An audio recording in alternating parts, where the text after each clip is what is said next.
Hello and welcome to the Comic Conspiracy Podcast, episode 619 for the week of Monday, July 30th. Tuesday, July 30th.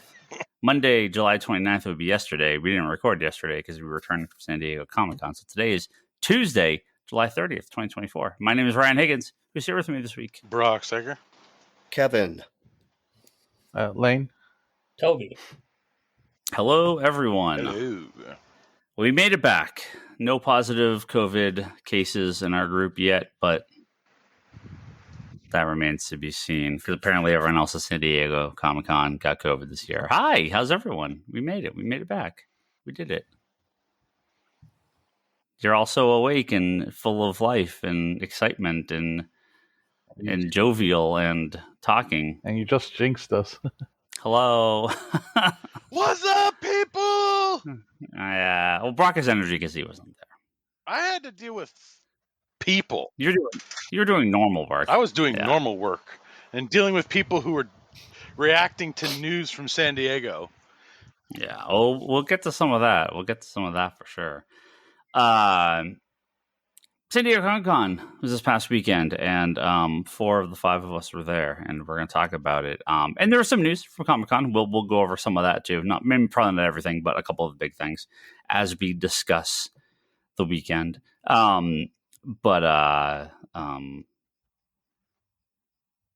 I think this was you guys have been, Toby and Lane especially, a little bit more frequently than I have. But this felt more of a return to form to some of the earlier cons, some of the pre-COVID cons, especially Sunday. Sunday was goddamn busy. Holy smokes. That con floor on Sunday was... You forget when there's like a real Hall H panel, which is the big panel room they do all the announcements at for like the big movie and TV stuff. And obviously they had a big Marvel panel on Saturday, which I'm sure we'll get to. Yeah, you forget how many people... that sucks out of the room. It's like so many people go to those panels. So Sunday, when it's a lot lighter of a panel schedule, that floor was fucking crowded. Good Lord. But yeah, no, cool time, good time. A couple adventures. Not a Comic-Con if there's not some adventures with Toby. Hell yeah. We'll get to that in a second. So what did everyone think? What was your other than the couple of really big things I'm sure we'll talk about in some of the news, what was your cool con experience for the weekend? Anything stand out? Don't all jump in. Anyone? Well, okay. I'll repeat something go for it. Everyone else is like dead on the floor apparently. I'll repeat something I said to you when we were there, which is my last 3 shows before this were the Orlando Art Show, WonderCon, and Heroes. And all of those are relatively chill conventions. Yeah. So when I got to this thing, and I got there Thursday, I know you guys got there preview night. By Friday, I was like, oh my God, I'm completely out of shape for San Diego. Like, I'm used to be able to walk aisles where you could twirl like Wonder Woman with your arms straight out and not hit anybody.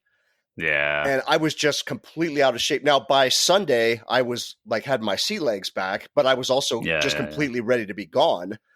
Yeah. So it was it's a jump in a cold pool very fast. Even after preview night, so Comic-Con opens Wednesday at 6 p.m., like 6 to 9. 6 to 9? 5 to 8? Something like that? 6 to 9. I think it's 6 to 9. I got to the end of preview night, and I'm like, oh my God, I have 4 full days of this left. What is going to happen? At all. You did not prepare at all. Oh, no. I mean, there's nothing you can do. I can't. Yeah, you can't. Do laps in the store. Walk around a little bit more. I mean, I walk all the time, but it's like you can't prepare for a Comic-Con. But it is just, you're up at 6 o'clock in the morning, you're in line, you walk nonstop, you walk and do stuff, and you forget to eat a couple meals, and then suddenly it's midnight, and you pass out, and you wake up at 6 o'clock in the morning again, you do it all again, or it's 3 o'clock in the morning for Toby. Thank you. Yeah. 1 o'clock in the morning, and then you wake up at 6 o'clock in the morning, you do it all again, and you're like, oh my God, here's my plane, I'm leaving, goodbye. And then you sleep for like 4 days when you get back home. So that, I think that you were yawning yesterday, and then in the morning when I saw you, and then tonight you were just like, no, I was Thursday night hit me. Friday and Saturday, I was Wednesday night, I was like, oh my god, this is a lot. It's like I got to get prepared for this. Thursday, Friday, Saturday, tore through it, no problem. Never was tired. Never had an issue. Sunday about 1:00 in the afternoon, all of a sudden I hit a wall, and out of nowhere, I'm like, well, I'm out, back to the hotel. I'm going to sleep. Good night.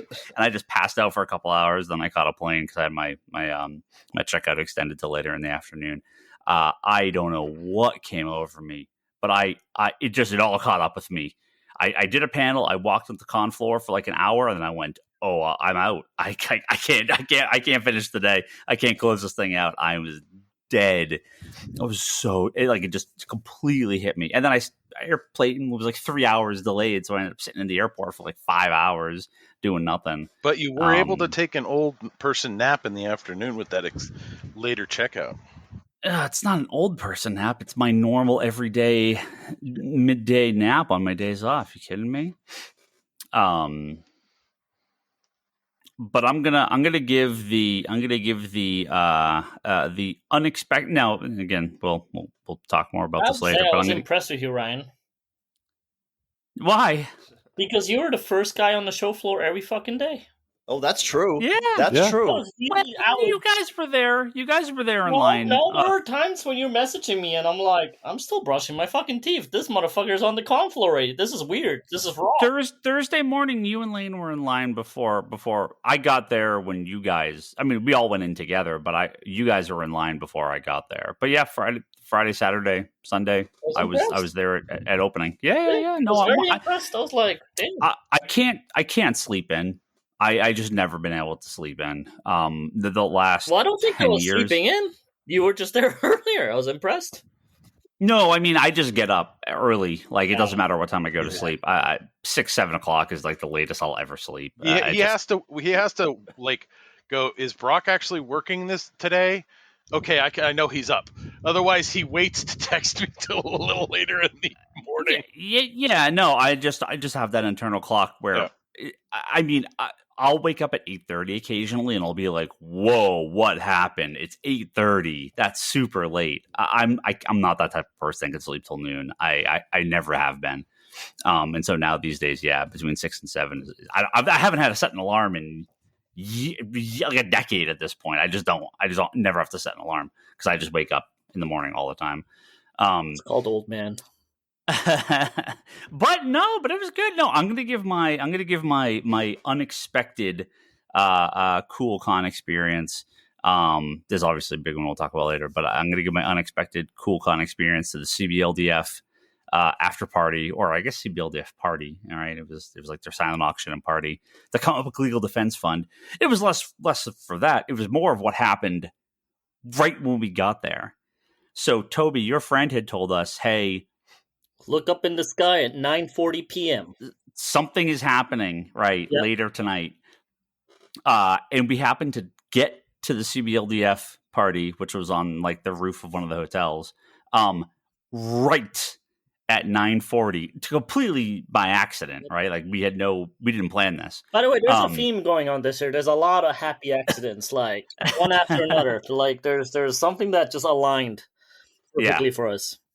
And we walk out right as the Deadpool and Wolverine drone show takes place over Petco Park. So if you haven't seen this, what ended up happening was people that went to what ended up being the screening of Deadpool and Wolverine with the cast was in Hall H on Thursday night, and they walked out to this giant drone show that was over the park. And that came with the sort of a post-credit tease. Oh yeah, for the Fantastic Four and a comic accurate Galactus. Very funny. Someone said, "Leave it to Marvel to have a post-credit scene in their drone show." I thought that was pretty funny. If you haven't seen the videos for this, look it up online. It was pretty impressive. Yeah. We were kind of at like a funky angle to it because we were further, obviously not right in front of it, but we were out. But if you were walking out, you got this like show for the viewers, because they were right as they were coming out of Hall H. This would have been right in front of them. Yeah, I saw a couple clips. That Galactus clip coming. Yeah, like it was. Yeah. It was pretty cool. It is pretty neat. I was like, that's pretty cool what they did. Because I normally work the shop, so I try to show like things from Comic-Con that's going on. So like I'll show, we went around the con floor, and I'll just have that playing on the computer screen. So yeah. No, I think that was a pretty cool experience. I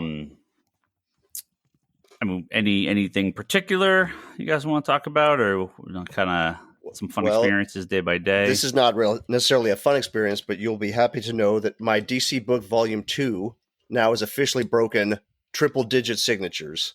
Hell yeah. As of this show. Fantastic. Wow, that's going fast. Nice. You're going to have to buy a third one real soon. Oh, God. No. But the other thing... You're going to have to carry all three with you in the future. Jerry Conway, did you save a spot for him in the first book, or is he? No, he's in the second book. He's in the second book. Okay, yeah. That is so. For those that don't remember, Kevin Sharp has now 2 copies of History of the DC Universe, a legendary, a book that came out around the time of Crisis on Infinite Earths, where he's collected signatures from creators at DC Comics, Golden Age to now. Is Conway? He's got to be like the oldest guy in that second book? Oh, in the second book. Well, Jack Harris was there, who was a longtime editor. They might be tied. About the same time. About the same time, yeah. And yeah. And it's not. The original idea was, when I got the second one, was keep all the old timers, quote unquote, in the first book, but there's just not room, and I don't want to ask them to. When you have, let's say, a shakier hand, I don't want you to have to squeeze it in a 1 inch by 1 inch base on the border. But the other thing, signatures, I kicked myself last year for missing this, and I had it on a reminder: do not miss. Bring the book just in case. Roll the dice just in case. It doesn't take up much room. Bring it. Is the Arkham Asylum first edition graphic novel from 1989, where I met Grant Morrison on the book tour when he toured the U.S. for that book. He signed it in 89. McKean signed it. Dave McKean signed it in 2024. And I thought, oh, wow, that's pretty cool. 25 years later, I'm like, no shit. That's 35 years later. Oh, my God. Yeah. But the loop is now closed on that book, and McKean was talking that this might be his last Comic-Con. So, so I'm glad I pounced, because I would have been furious with myself after seeing him last year if I didn't bring that thing back this year. Yeah.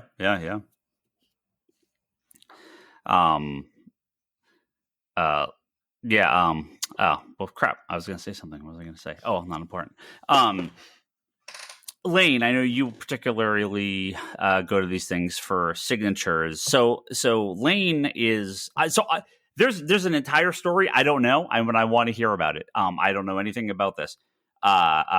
So we saw Lane preview night, and then like Thursday morning, and then I didn't see him again except for like dinner one time, because Lane goes off and does a very different thing than I think what a lot of us do. Not a bad thing. It's just you have you're with us for some of it, and then you have other stuff you go off and do. You will have to remind me of his name, because I do not remember. You went to get the signing at the Udon booth. Yeah, for Kenichi Sonata. Correct. There you go. So I was with you guys when you were picking up the art book. It was the what's it called? The Bubblegum Crisis. Yeah. But it was the Bubblegum Crisis. Like I don't know. I don't remember what the full name. Visual of the book arts is. Book or something. I forget they renamed it. Archive edition. Yeah. Is that what it is? Okay. Well, the archive edition has a little slipcase, while the normal one doesn't. Yeah, so he does not do signings in America or things on any sort of regularity. I don't know. I feel like whenever you got a mangaka or like anybody from that side coming over, it's a rare case. Yeah. Mm-hmm. Yeah, I mean they'll come to like Anime Expo and things like that, but even that's pretty rare. Less, yeah, not for the older guys.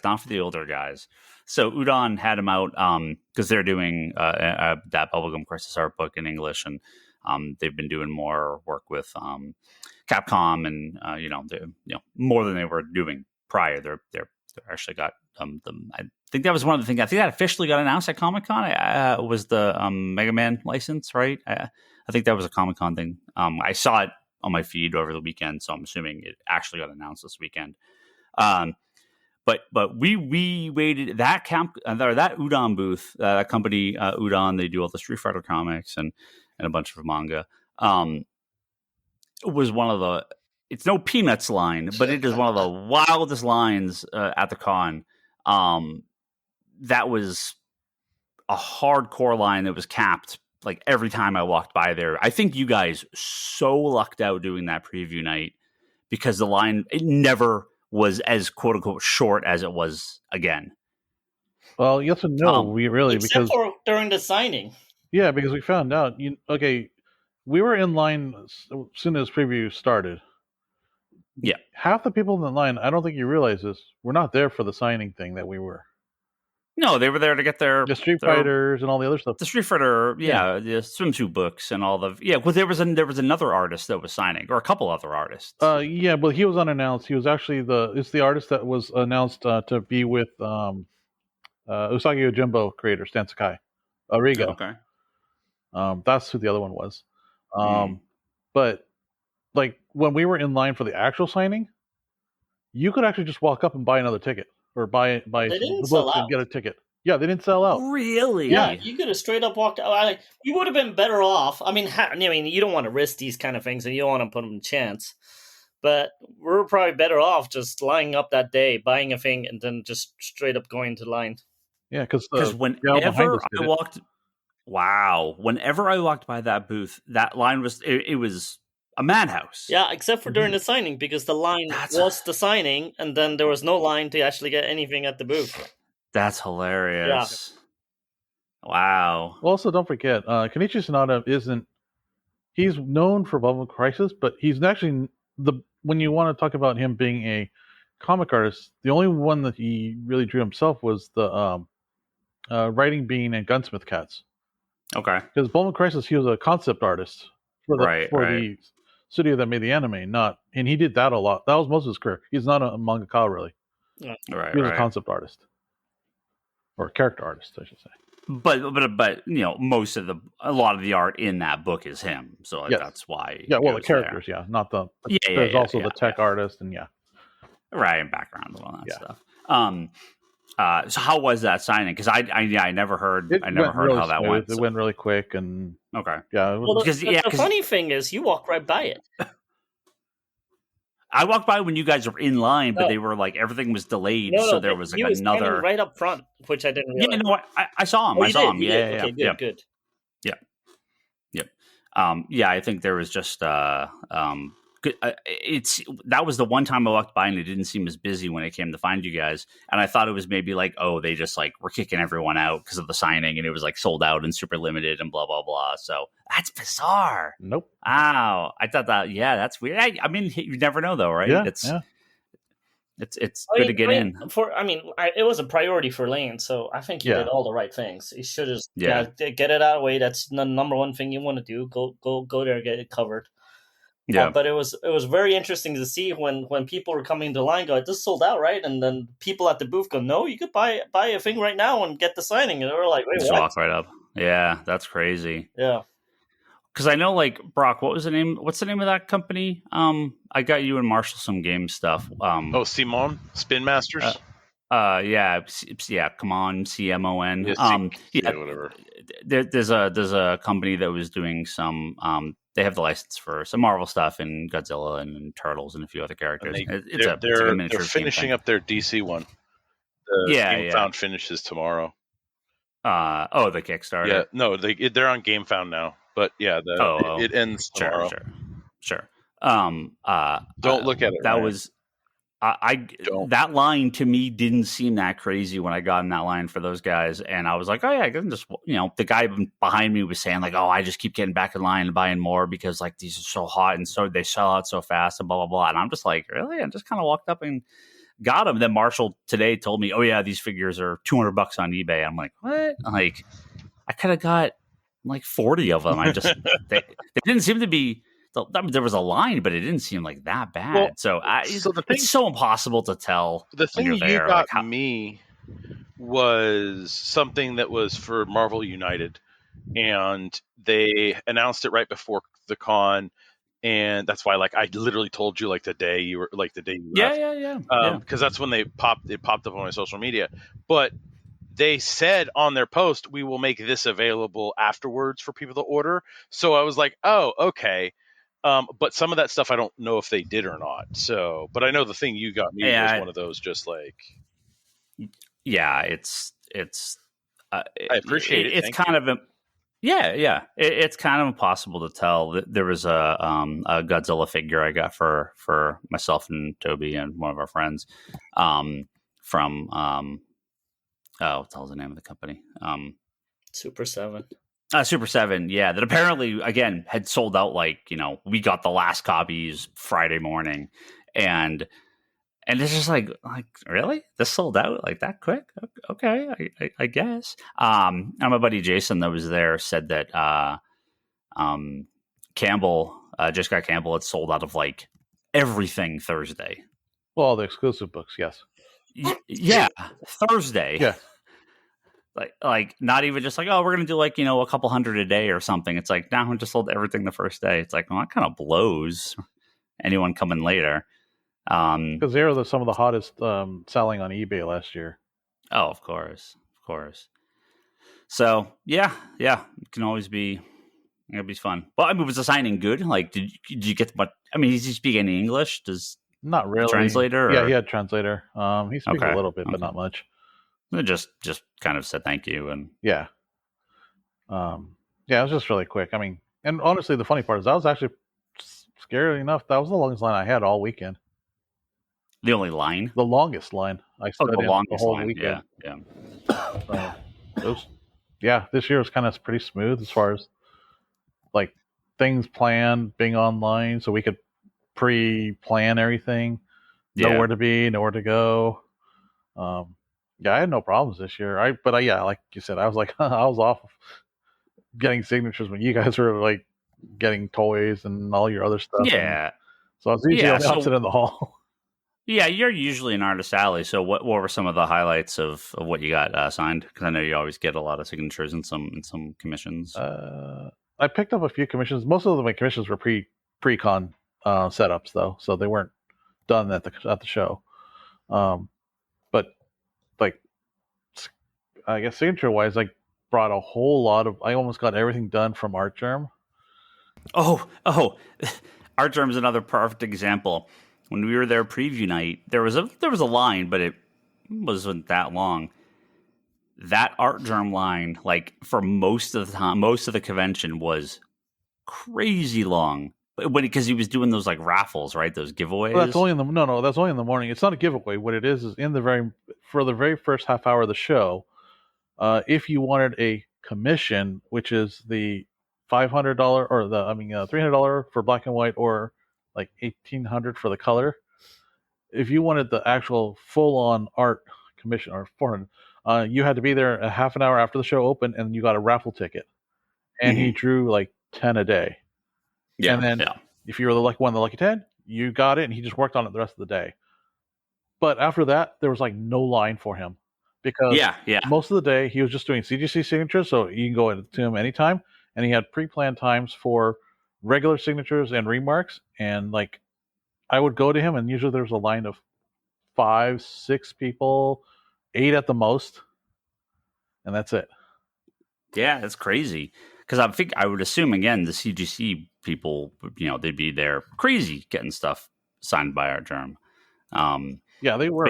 They were. But then the problem is that you have to get the witness, and so this is one of those things where one of the weird things I don't understand is if CGC knows that these guys are gonna be so hot, they just need to plant someone there most of the time. Because they're always running just back and forth between 3 guys, and they're just running rampant, they're going nuts trying to keep up with all the customers. Yeah, keep one there, keep one at Comic Sketch Art. The Comic Sketch Art needs one permanent. Yeah, at least. Yeah. And one at Campbell. Yeah, at least. Yeah. One at the Marvel booth, one at the DC booth. and that's our term. Yeah, that line was again on preview night. I thought it would be massive. I thought it would be massive constantly, but that's funny that well, that's actually smart, right, of him to sort of split it up when he does certain things, so it's not just intermixing kind of a bunch of different requests all at the same time. I know myself, Toby, and our friend Jason were in line for Tom King, Mitch Gerrard's, and it felt a little bit bad because we all got commissions. And that did kind of hold up the line for you bastard. Not insignificant amount of their signing time at that one. So, it wasn't Lane dropping 5 books at Adam to get all commissioned at the same time, but it definitely added a little bit of the, I'm sure many people in that line did not actually get a signature if they had to leave and go off and do we got yelled at. Huh? We got yelled at. Yelled at? Yeah. By who? The dude started screaming at us from the back of the line. Did he? To us, yeah. I didn't see this. Oh, yeah. No, someone was like, get the fuck going, stop talking, blah, blah, blah, blah.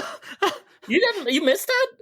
No, I didn't hit it. We didn't do anything. Oh, no. There was a guy that was fucking pissed, man. So he started yelling, like... I did not hear this. I did not. Yeah, from the back of the line. And so I purposely walked that way to see if he's going to say something in my face directly, because I was going to say something right back. But he didn't dare to say it right up to me. But I didn't hear that at all. Oh, yeah. No. There was a guy that was really, really ticked off. He was like, stop talking to him. There's a lot of people. We haven't moved in like 40 minutes or some shit.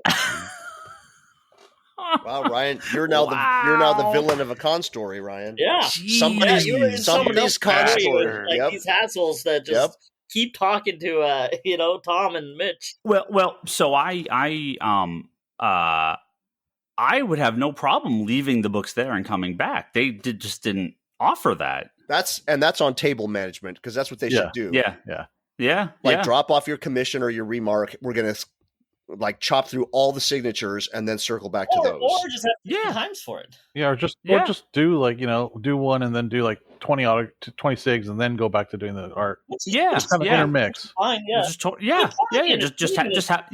we can Tom drawing it and Mitch doing it. That's part of the entertainment. So I'd have no problem.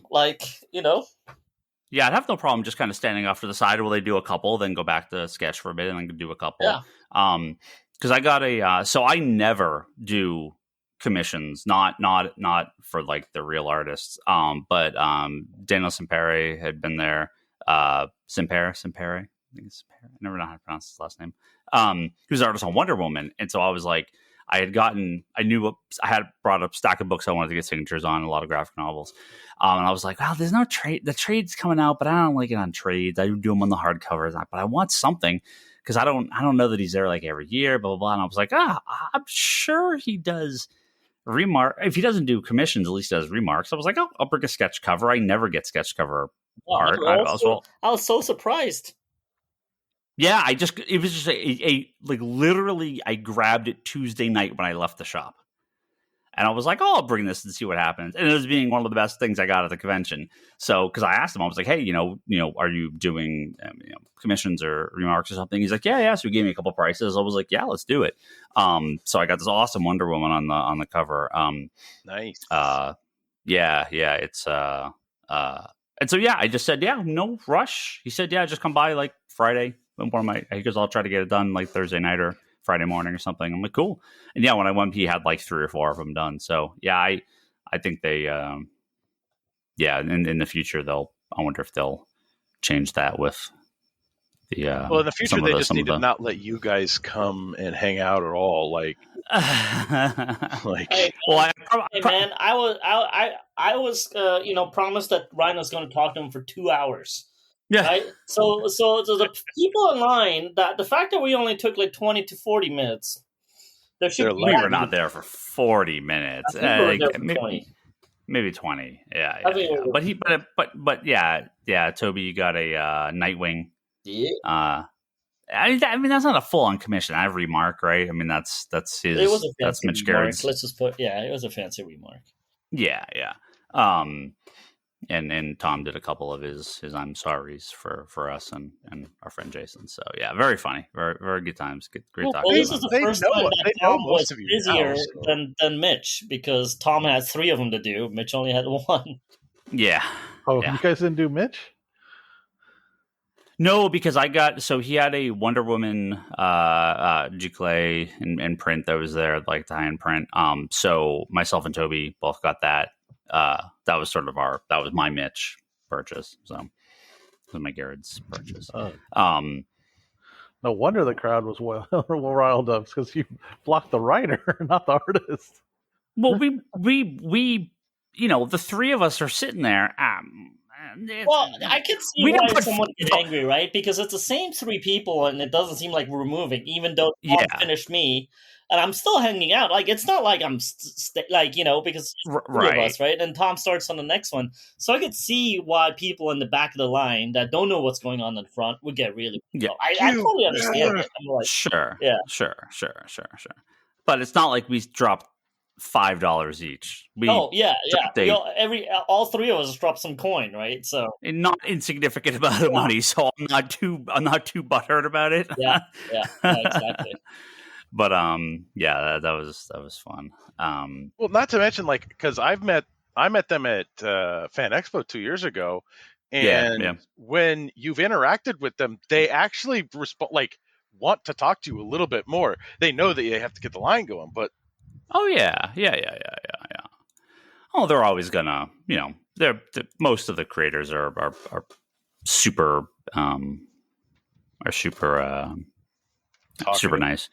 Yeah, they like talking to people. Okay, Ryan, you've teased some Toby content, and the listeners are going to be wondering where it is. Yeah. No, we got Toby. Hit us up with anything. Toby actually slept at this con and didn't wake up hella early, and showed up. Yeah, but you're texting me. You're texting me photos of you at a playground at 3:00 in the morning. So there's that.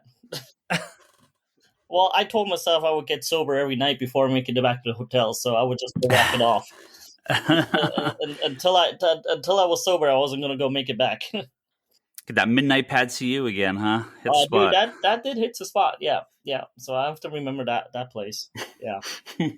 But there was one night I literally walked the entire along the bay. I did the long walk. I did all the little turns. I walked, I think, for like I walked like 3 or 4 miles that night. So I got back like at 3:30 in the morning, 4. Nice. Yeah, there's a reason you're not up at the con and ready at 8:30, because if you're going to sleep at 4 in the morning, you gotta pass out. To be fair, so. For once, I actually didn't have anything that was urgent. Like, as long as I made it there at a decent hour, not like super late. No, it was the first time ever for that. Even though it felt busy, there was nothing that the stuff that I knew was going to be a long line. Yeah, I went to first. And then we got I got shot out of one panel. Which we can we can bring that up. We found out why later. Yeah. Hold on one second. Sorry, I'm gonna sneeze, but it's not coming. So you're telling me you got put out? There it is. They didn't let you into that one because you took so long at the King and Gerard's line. No, well, we'll get the panels. Because I had a bunch of panels I went to, but yeah, anything that I went for, like, we got shot out of one panel, and I couldn't get Toby and our friend Seth the English translation of the Peanuts Schultz autobiography, right? Because that thing apparently fucking sells out now. All the lines at that place that I looked at, and I don't look at Funko, so Funko is off in its own little corner doing its own thing. But it didn't seem anywhere near as busy as previous years this year. Peanuts, that line for Peanuts is like the no joke fight tooth and nail to get into that line. It was the hottest line on the convention floor. Wow. It took me and Toby easily an hour of just walking back and forth in a circle because they yell at you if you stand around the end of the line. The line's capped. That line went 2 rows over, and they're like, everyone walk around. You can't stand here. You have to keep the area clear. When we have space, we'll grab a few people out of the crowd. And so I kind of, we'd walk by and just sort of like give them the look and be like, hey, grab us on the next pass. But we were very good about $20 bill in your hand too. Yeah, we were very good about not standing there because a lot of people would, and they kept yelling at him, and eventually they saw me at one of them and grabbed me out of the pile and put me in line. So, God damn, what is up with that fucking Peanuts line? Every year, my friend. Every year. I don't think I've ever made it into that line until things were sold out. Like ever. It's crazy. Ever. I think like my friend Emily, like last year, she started doing the Peanuts line like first. Like that's the first thing she does on preview night. So she got me some stuff last year, and I was like, that's the first time I ever scored anything like that was like still available. But I was like, wait, I've in the years I've been going, I've never gotten to that line unless it's like done, like things sold out. Yeah. If you don't go there straight away, you're asking for trouble. I mean, even the few times I remember going straight from the pro line out, going past the Peanuts line. Yeah. Even when I was like within the first 100 in the pro line, that Peanuts line is already usually about 60 deep by the time I get there. Yeah, no, it was capped usually already. Yeah. No. Before they wouldn't cap the line was the problem. The line would go all the way down that row, all the way into the small press expo area. Like I've seen that line be over 100 deep. Oh, this is easy 100 deep. This was so if you've been to a comic convention or you've been to San Diego Comic Con, they're like an end booth, so they're like the end cap of one of the aisles. Mm-hmm. It goes down the main drag. I think it went like two aisles over, and then down one of the aisles. Yeah. Like in comic book convention terms, it probably was like 4 blocks worth. Yeah, yeah, it was fucking crazy. Every year. Maybe I just never bothered because I just kind of walked by and said, "Oh, Peanuts," and I just didn't really think about the line or really look at it. But that line was nuts. Yeah. But Toby, you wanted a few things, and I had a friend that wanted some stuff, and I got something for Leanne. So I was like, I'll do this. The problem was I went by the night before when there were already things were selling out, and then I saw the book that Seth wanted, and so I started asking about the book, and the lady goes, "Yeah, it's exclusive." Yeah. And I was like, wait, this is the only time I get to buy the English one? Yes, I want it too then, So I mean, I was going to give it a go that morning because that's the only morning I could give it a go. And if it was not going to work out, it was not going to work out. It's kind of like, Connie, like you give it a go. If it works, great. If it doesn't, you kind of move on, right? You can't too hard. But when Ryan Ashley got, I think you got through and you got to the end and you're like, I think the book sold out. I was like, really? All that work? It apparently sold out like, a dozen people in front of us or something. Yeah, I hate when that happens. The lady did tell me, though, that book is one of the first things to sell out like within a few hours. So it's coming out. It's just an early release. But that's the other thing. You found out that it's a normal book that will come out later. So I was like, I would have never bothered if I knew that. No, I knew it was coming out. That got announced. Okay. I didn't. Because they told me it was an exclusive. So I was like, wait, what? Maybe it's an exclusive cover, but it's an early release. Yeah. I think it comes out October or something. Yeah. It has an STCC book plate. No, it didn't have anything like that. I think I guess I don't know if it was an exclusive cover or just an early release, but that was a crazy line. I still think it's funny that you said the Peanuts line was nuts. See what I did? You didn't even know you did it. So I won not one, but for the first time ever, 2 signings at Comic-Con. What was that? Lucky bastard. Yeah. I never win anything. And I won 2 this time. So they have a thing where they have a thing that when you get your Comic-Con badge, you can go on their website and basically put in, they give you 12 points a day. Exclusive portal. Yeah, that you can go on their portal and say, hey, this is, an early entry to the Funko line. This is a signing at this booth. This is, you can go to the Hasbro booth or, whatever, right? There's different stuff. DC usually has a bunch of them. So I put in for, a couple random things. I'm like, yeah, whatever. If I get it, cast signing of the Simpsons or the creative signing of the Simpsons team and, whatever. So that's always a popular one. So I put in for, a couple, I put in for what I could for each day. And for the first time ever, I won 2 things. So the first one I won was Jim Lee and Jeff Loeb signing at the DC booth. Damn. Which is nice, yeah, because they were the panel right before they were talking about the Long Halloween sequel. Yeah. So Jeff Loeb was the new one coming out.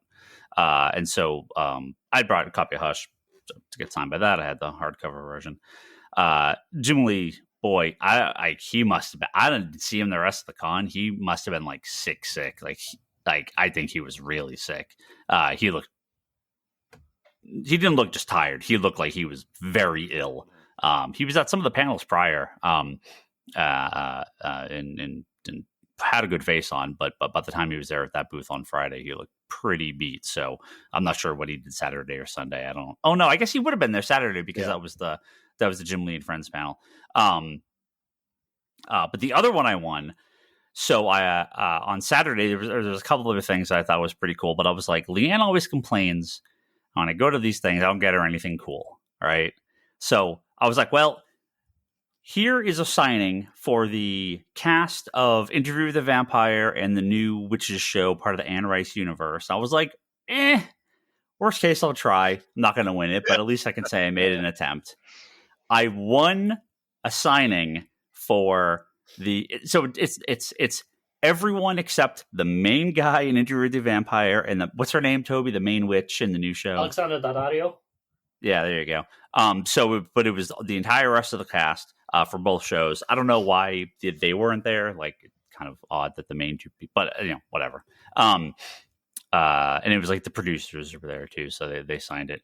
So this is actually the first time I've ever done like a celebrity signing at Comic-Con.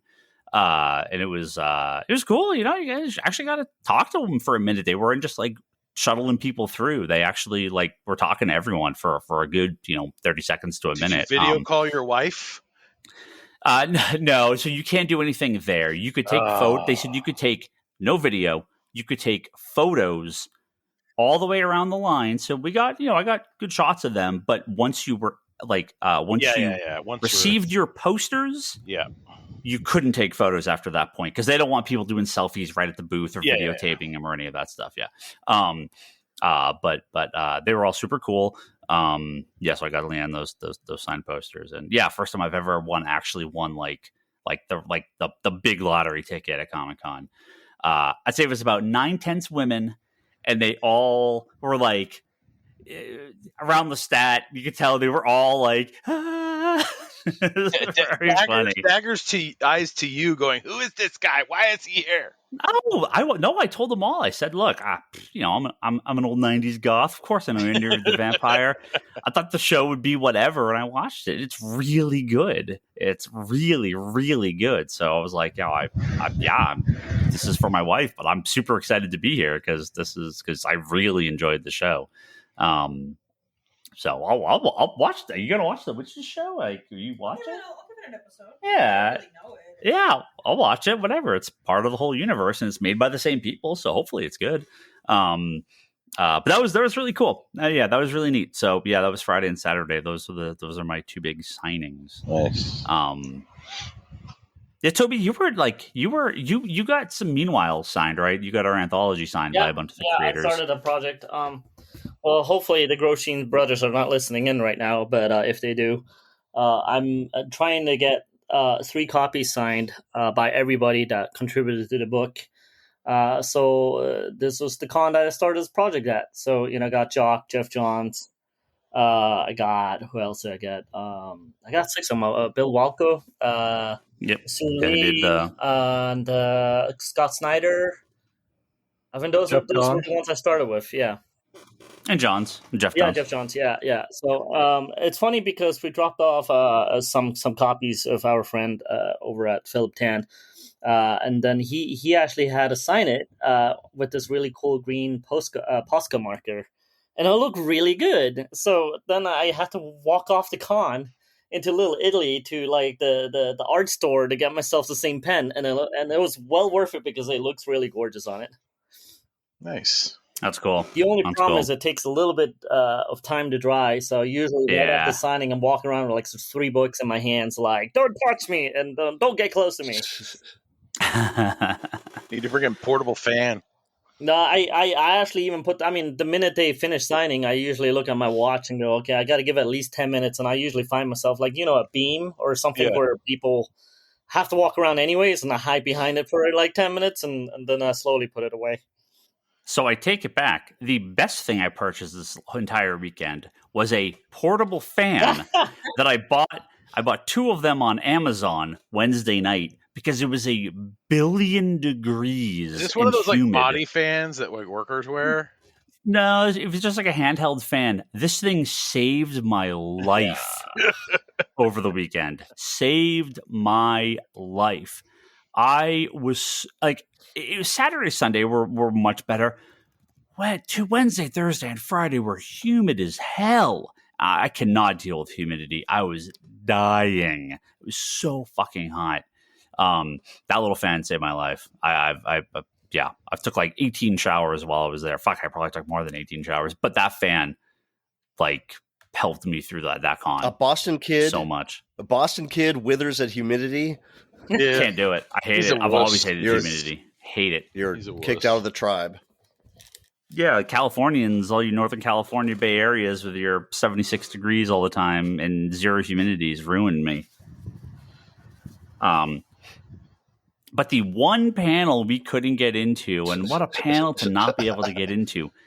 Me and Toby, Kevin got in line like an hour ahead of time. I got in line about 45 minutes ahead of time, and Toby joined me.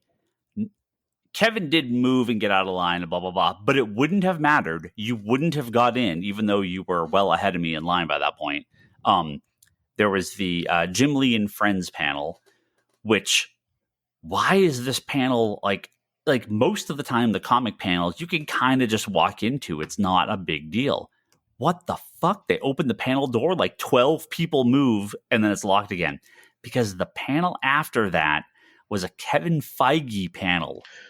Why in the world would they put Kevin Feige in one of these, like, it's not a small room, but it's not. So there's kind of like, it's not Ballroom 20 or Comic-Con has like 4 tiers. They have the standard rooms where they do panels, which is, maybe 150 seats or so. Yeah, I'm just envisioning Chasing Amy. Yeah, they have like that. They have kind of like that normal sized panel room, right? Then they have where the DC panels and a lot of the comic panels. Star Trek Prodigy had a panel in there, so they do a lot of these panels, which is maybe 3 times. So that's 450, 500 seats, maybe 500. Yeah, call it 500 seats, something like that, maybe. And that's where a lot of the comic panels go. And it may actually be more than that, and maybe 600, but whatever it is, it's significantly better. Then there's Ballroom 20, which is like 3 times that. Yeah. So it's probably 2,000. Is it maybe 1,500, 2,000 people in there, Toby? Do you know? Yeah, it's usually around 2,000 because it's where they hold the cosplay contest. Yeah. So Ballroom 20 is like and is it just Ballroom 20 or another one? There's Indigo at the Hilton. Oh, Indigo is the other one, right? So which is a little further away, which is annoying, but it's actually a fairly large room, kind of maybe even a little bit bigger than Ballroom 20. I mean, it's where the Eisner was. Yeah. But it's a fairly big room. It's not as big. Oh, that's right. Correct. Yep. So that's the other one. So that's sort of like the next tier, and then Hall H is the massive 6,000, 7,000 mega room. The bigger room, right? So this was in like the second room. They at least should have had him in that third room. It had nothing. They weren't announcing stuff, right? But it's still the odd thing with the Indigo room, even though it's a larger room, though, because it's like not in the convention center. Usually the A-list stuff doesn't go there. I think it's like big things, but they wouldn't put the A-list stuff over at the Indigo. Like I think one year I went there for the Gremlins thing, for a Gremlins cartoon, which was over there. But I think the top usually it's like, best of the best is Hall H, and then the second tier is actually Ballroom 20. Even though I think it's actually smaller than Indigo, but because it's at the convention, I think it takes a second, like kind of like the second tier, and the third tier is Indigo, and then you got all the smaller rooms basically. Yeah. So like me and Kevin we went to Mark Wade's and friends panel. There's a documentary coming out for Kingdom Come. So we went there to watch that, and Mark Wade talked about Kingdom Come. They showed a bunch of clips from it, and that was at one of the smaller panel rooms, and it was full. I mean, it was I'd say 90% full, 95% full. So it was definitely a good crowd. Yeah, most of all the DC panels were in that kind of that mid-tier room. But yeah, why would you put Kevin Feige there? That's the only panel we couldn't get into, and I don't think the people there were not there really for the DC panel. Not most of them, right? They just don't clear the rooms between panels, so they were sitting there waiting for the Kevin Feige panel. But of all the news to come out over the weekend, and there was some big news, there were a lot of good stuff announced. We got the official logo for DC Studios and the official and now Brock, if you don't know this, I'm so sorry. The new logo for DC Comics. No, I already know this. Okay. I was disappointed that nobody got me a pin. No, none of us got it. Because they gave it away at the panel. Oh, okay. Yeah, we couldn't get in. We couldn't get them. No, damn it. Which means new bindings, Brock. New logos on the side of your hardcovers. Fuck off. We are returned to the classic 1970s to 1990s DC blue circle with the stars logo. That is once again the official logo of both DC Comics and now DC Studios. It's the bullet logo. This is the legendary classic logo. That is, I think the most famous DC logo they've ever had. They've tried a few through the years. They haven't quite clicked. But this is the logo I think of all of us on the podcast. This is the logo we think of when we think DC Comics. You got me to buy a shirt, Ryan. Well, you personally. So like the newer logo, right? The one that's more Converse, just the DC with the line. I like it. I like it. It's simple. It's streamlined. That's the one I think out of all of the ones that I recall liking. Okay, I'm fine with it. But the bullet one is probably the one that I'm like, yeah, this is DC's logo. Yeah, they had the swish or the swoosh, and the peel. And the peel, yes. Yeah, people hated the peel. The peel was stupid. The swish or the swoosh or whatever people call it, people seem pretty neutral on. The current one, people seem to like, but pretty neutral on. But this is a throwback to the classic. So you can't. I love it. I obviously love it. I think it just harkens back to kind of that pinnacle of modern DC through the 80s and 90s, which for I think a lot of people reading, a lot of the fans, our age, right? Like this was our introduction or earliest days to DC. Published some of the best comics and most important ones. I think part of me wishes that they would kind of keep true to those logos. Like, so how they're coming out with the finest, world's finest, like epic collection. That I would love. I would love if the logo on the spine was the logo that coincided with the era that those were in. Yeah, I have made this suggestion to DC as well. I really hope they do. I really think that kind of just portrays and gives people the kind of sense of like this is what you're reading. You're reading this when it was this type of thing. Yeah. Going back to the DC, this logo is fine, right? Because you're kind of.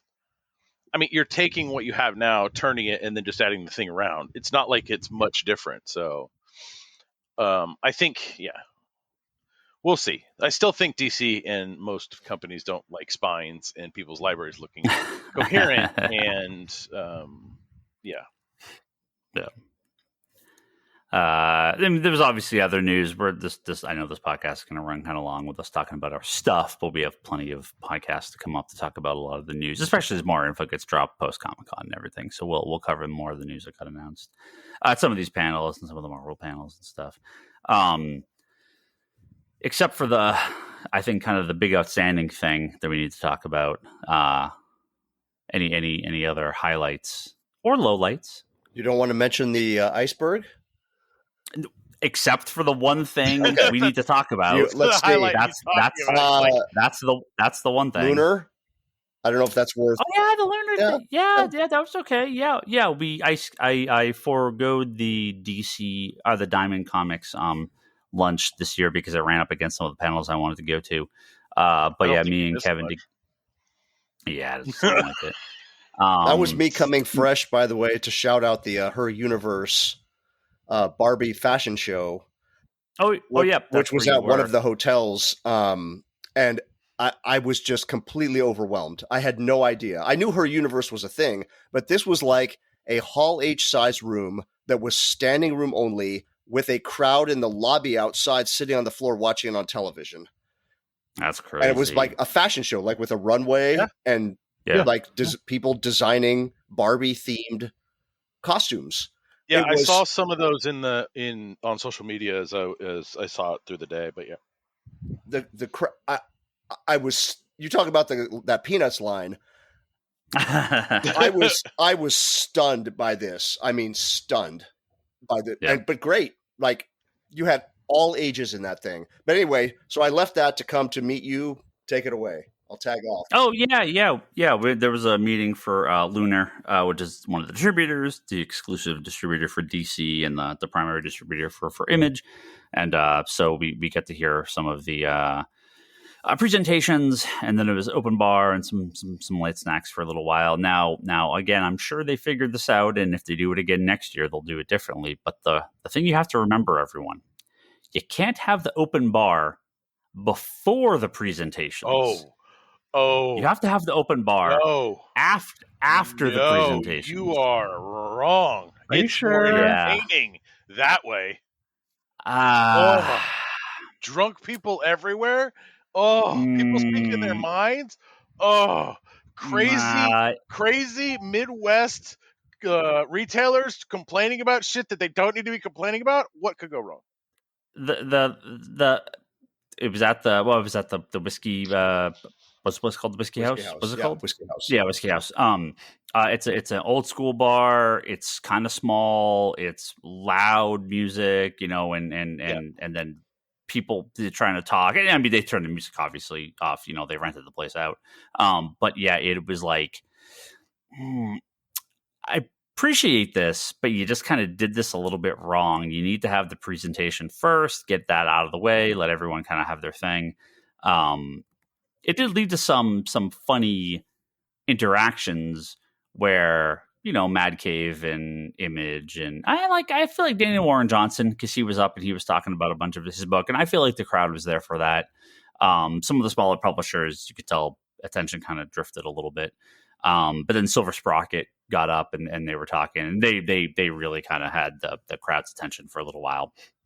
And DC, I love DC, but they had like, charts and they were putting up like, God, this sounds like stuff that we would put on the podcast. This is amazing. Promotional tech stuff. And it was just like, and you could tell people were sort of like kind of started to get checked out a little bit.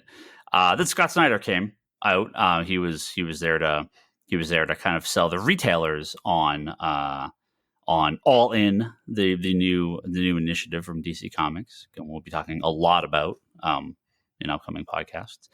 And it started. He was very passionate, like he always is. But I think he realized the crowd had kind of like got a little lost in there, so he started ramping it up, and he started going, and he started yelling, and he started like show me the money. Yeah, right. Like Jerry Maguire. He was. I don't know what I would have paid. He was this shit. he was starting to kind of get into it and start not yelling at us, but like, trying to like, let's go. This is, we are all in. This is like a rallying call. So I think by the end it was pretty good. Just alcohol after the presentation. That's all you need to do. That her universe thing. I wish I had seen any of that. It would have seemed like it would have been a cool thing to see in person. I'll have to look at some videos of it. Before we get to Iceberg Lounge, Toby, Lane, Kevin, anything? Just trying to figure out what was that. Lunar and her universe was Thursday night. Iceberg was Saturday. Oh, Eisner's. Saturday, Friday. Eisner's. Friday. And Friday was, when was CBLDF? That was Thursday. CBL's was Thursday night. That was after post-Lunar. And then Friday was Eisner's. Correct. Eisner's were Eisner's. They were cool. It was fun. And then we hobnobbed for a little bit after that. Nothing too fancy, but, rubbed elbows with some of those comic book elite. Just a minute here, a person there. It wasn't anything there wasn't any crazy story about it. I don't know. You guys have a different. Chip Zdarsky getting plastered on the tape or something. I don't think he was there. No, Chip wasn't there. No, I saw him. Let's talk Iceberg Lounge. Yeah, I'll finish off with a different story. So go for Iceberg now. What's that? I'll finish off with a different story. Go for Iceberg. No, go for it. Well, there's two stories really. One, you're gonna love. There was a moment after Toby came back from seeing the bunnies and doing his 3-mile walk, where he started talking. Seeing the bunnies? Yeah, I saw wild bunnies. And he started talking to the TV for about 20 minutes. Wait. You saw wild bunnies and started lots of wild it was on the beach, I'm assuming? The what? Was it at the beach? Well, both at the beach and at the park. Okay. I'm just making sure there was nature around you, not concrete. Well, there's always concrete. It's a city. No, I know. I'm just making sure. Continue with the bunnies. Well, I tried to catch one, but that didn't work very well, so I decided to get the stars instead. Did you fall down when you tried to catch one? No. Okay. They're quite fast. No. I hung out at the playground. It was a really look. It's a weird thing. I like cool design playgrounds. I am just I like checking them out. So since I'm a middle-aged dude with no kids, it's a little weird when I go during the day and there's a bunch of families and there's weird things I go at night. Getting excited about a fucking playground, so I fucking go check them out at night because I actually get to walk around it. So it was right next to our hotel. It was really cool, and you got the city skyline around it. So I just enjoyed the view. It was really cool. So. But I was. Which night was that? Was that the night after the Eisners? It was. Yeah. So yeah, we did the Eisners. Well, first of all, there was a giant fucking fire at the Iceberg Lounge, which more on it later. So I wanted to go check out what's going on. So I walked to the Iceberg Lounge before you guys went to the Eisner. I went to the Iceberg Lounge and I saw that they're still going on. They didn't shut it down because they're like, well, if they shut it down and the whole thing is over, we don't need to waste time walking that way like the second night, right? So I kind of did some recon. So I went there and I saw that even though things got delayed, they were still on. So I'm like, okay, cool. So this is still happening.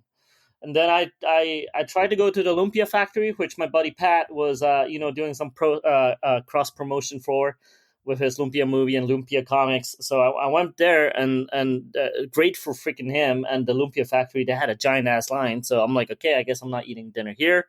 So I walked off and I went to get some pizza. So I went a really, really, really long way to get to the Eisners. And so at some point, I think I did some recon on effects as I went to see where the lines are there, went to see where the Hulu Animahem lines are, Cartoon Network. So I walked through all of that. And eventually I appeared at the Eisners, which is brilliant because you're actually not in the boonies because you were in front of the line. It's still the boonies, but it was not the common folk boonies, right? It's the press area. Yeah, the press area. Cool. because by the time I showed up, nobody cared, and I could just roll right up. That's the secret. Nobody cares after like hour or two. Yeah. So and I think I've done it a few times in a row now, where that's the time I rolled up in, right? So I get to catch the end of the Eisners, which is cool. We do our little chatting and networking, and then go have a round or two at the bar. This time was only one, and I think Timmy joined us. Eventually we lost you. Eventually, we lost Ryan, who just went to the bathroom and disappeared after that. So it was just me. No, I said I'm going to use the bathroom. I'm going to take an Uber back to the hotel. Yeah, but I followed you to the bathroom. Well, I didn't go inside with you and hold your hand, but I followed you to the bathroom, and I was hanging out outside, and somehow you disappeared. I slipped right by you. Yeah. So it was just me and Timmy, and then eventually, Timmy goes, "I'm going to go for food." I'm like, "Well, I'm going to make the long walk," because I've been eyeing that walk for a while now, because because right outside our hotel is the pathway that goes all the way around the coast, and then I was like, you know what? I've been wanting to do this really badly. Today is as good as night as any other that I'm going to do this walk, so I just did it. So I walked from the Hilton all the way all around the curves, all the way to the Wyndham at the Bay. So which was, I think, I don't know, it was maybe a couple miles, maybe 3. It's not a long walk, but I didn't do it very fast. When something piqued my interest, I would stop and check it out. I like to take pictures at night when if the clouds are nice and the lights are good, so I like to take a bunch of pictures, not of myself, of the city, sorry, just to be clear, which is weird. And then eventually I got to the playground, fucking chilled a little bit before I got to the room, but I was freaking dead that night. I hate to admit it, but I was freaking dead. I remember I got to the room, Lane was still up, and for some reason he kept talking to me, and I was getting in and out of conversations, I was like, wait, what did you say again? Because I would follow, and then I was like, wait, he's still talking. I missed half the stuff he said because I probably fell asleep. And what I think on Lane's side was happening was he probably was done talking, and I heard the TV. I just started responding to the TV. So yeah, I was watching Castle. I was not talking to you because you were out. You were listening to the TV, and then the TV was like, "Hey, what do you think about the case?" And you would pop up and answer. See, Ryan? See what you missed out and not rooming with me? Didn't miss anything. Sure. I would have been asleep. No, that was not. No, he would have woken you up, and then he would have answered you too. Yeah. Wait, Toby, to make sure we're going chronologically here, it goes the iceberg and then the bear. Is that right? No, the bear was the same day. Bear was that day. Bear was that day. Please. I vicariously kind of love this story, but I also kind of hate it because I was a sucker. No, because I thought it sounded awesome. Look, my plan of attack at every Comic-Con is get the buying done as soon as possible. That's my number one rule. Because I don't want to deal with it. I just want to get it done. I make a small list, and the list can change, or I do it can totally change. But I usually make a list of what I want to get. I try to get it mostly done if I can, or as much as possible during preview night. Sometimes it's not always possible, but I try to get it done within the first few days, which then leads to panels and offsites. Now, offsites are hit or miss. Some are better than the others, and you kind of just make your choice and you live with it, because you have to just kind of commit to it, because otherwise you'll never get it done, right? And to just for people that haven't been, that don't know, an offsite, so they have these free things you can do that are part of San Diego Comic-Con, but you don't have to have a ticket. Yeah. You can just line up and do these things.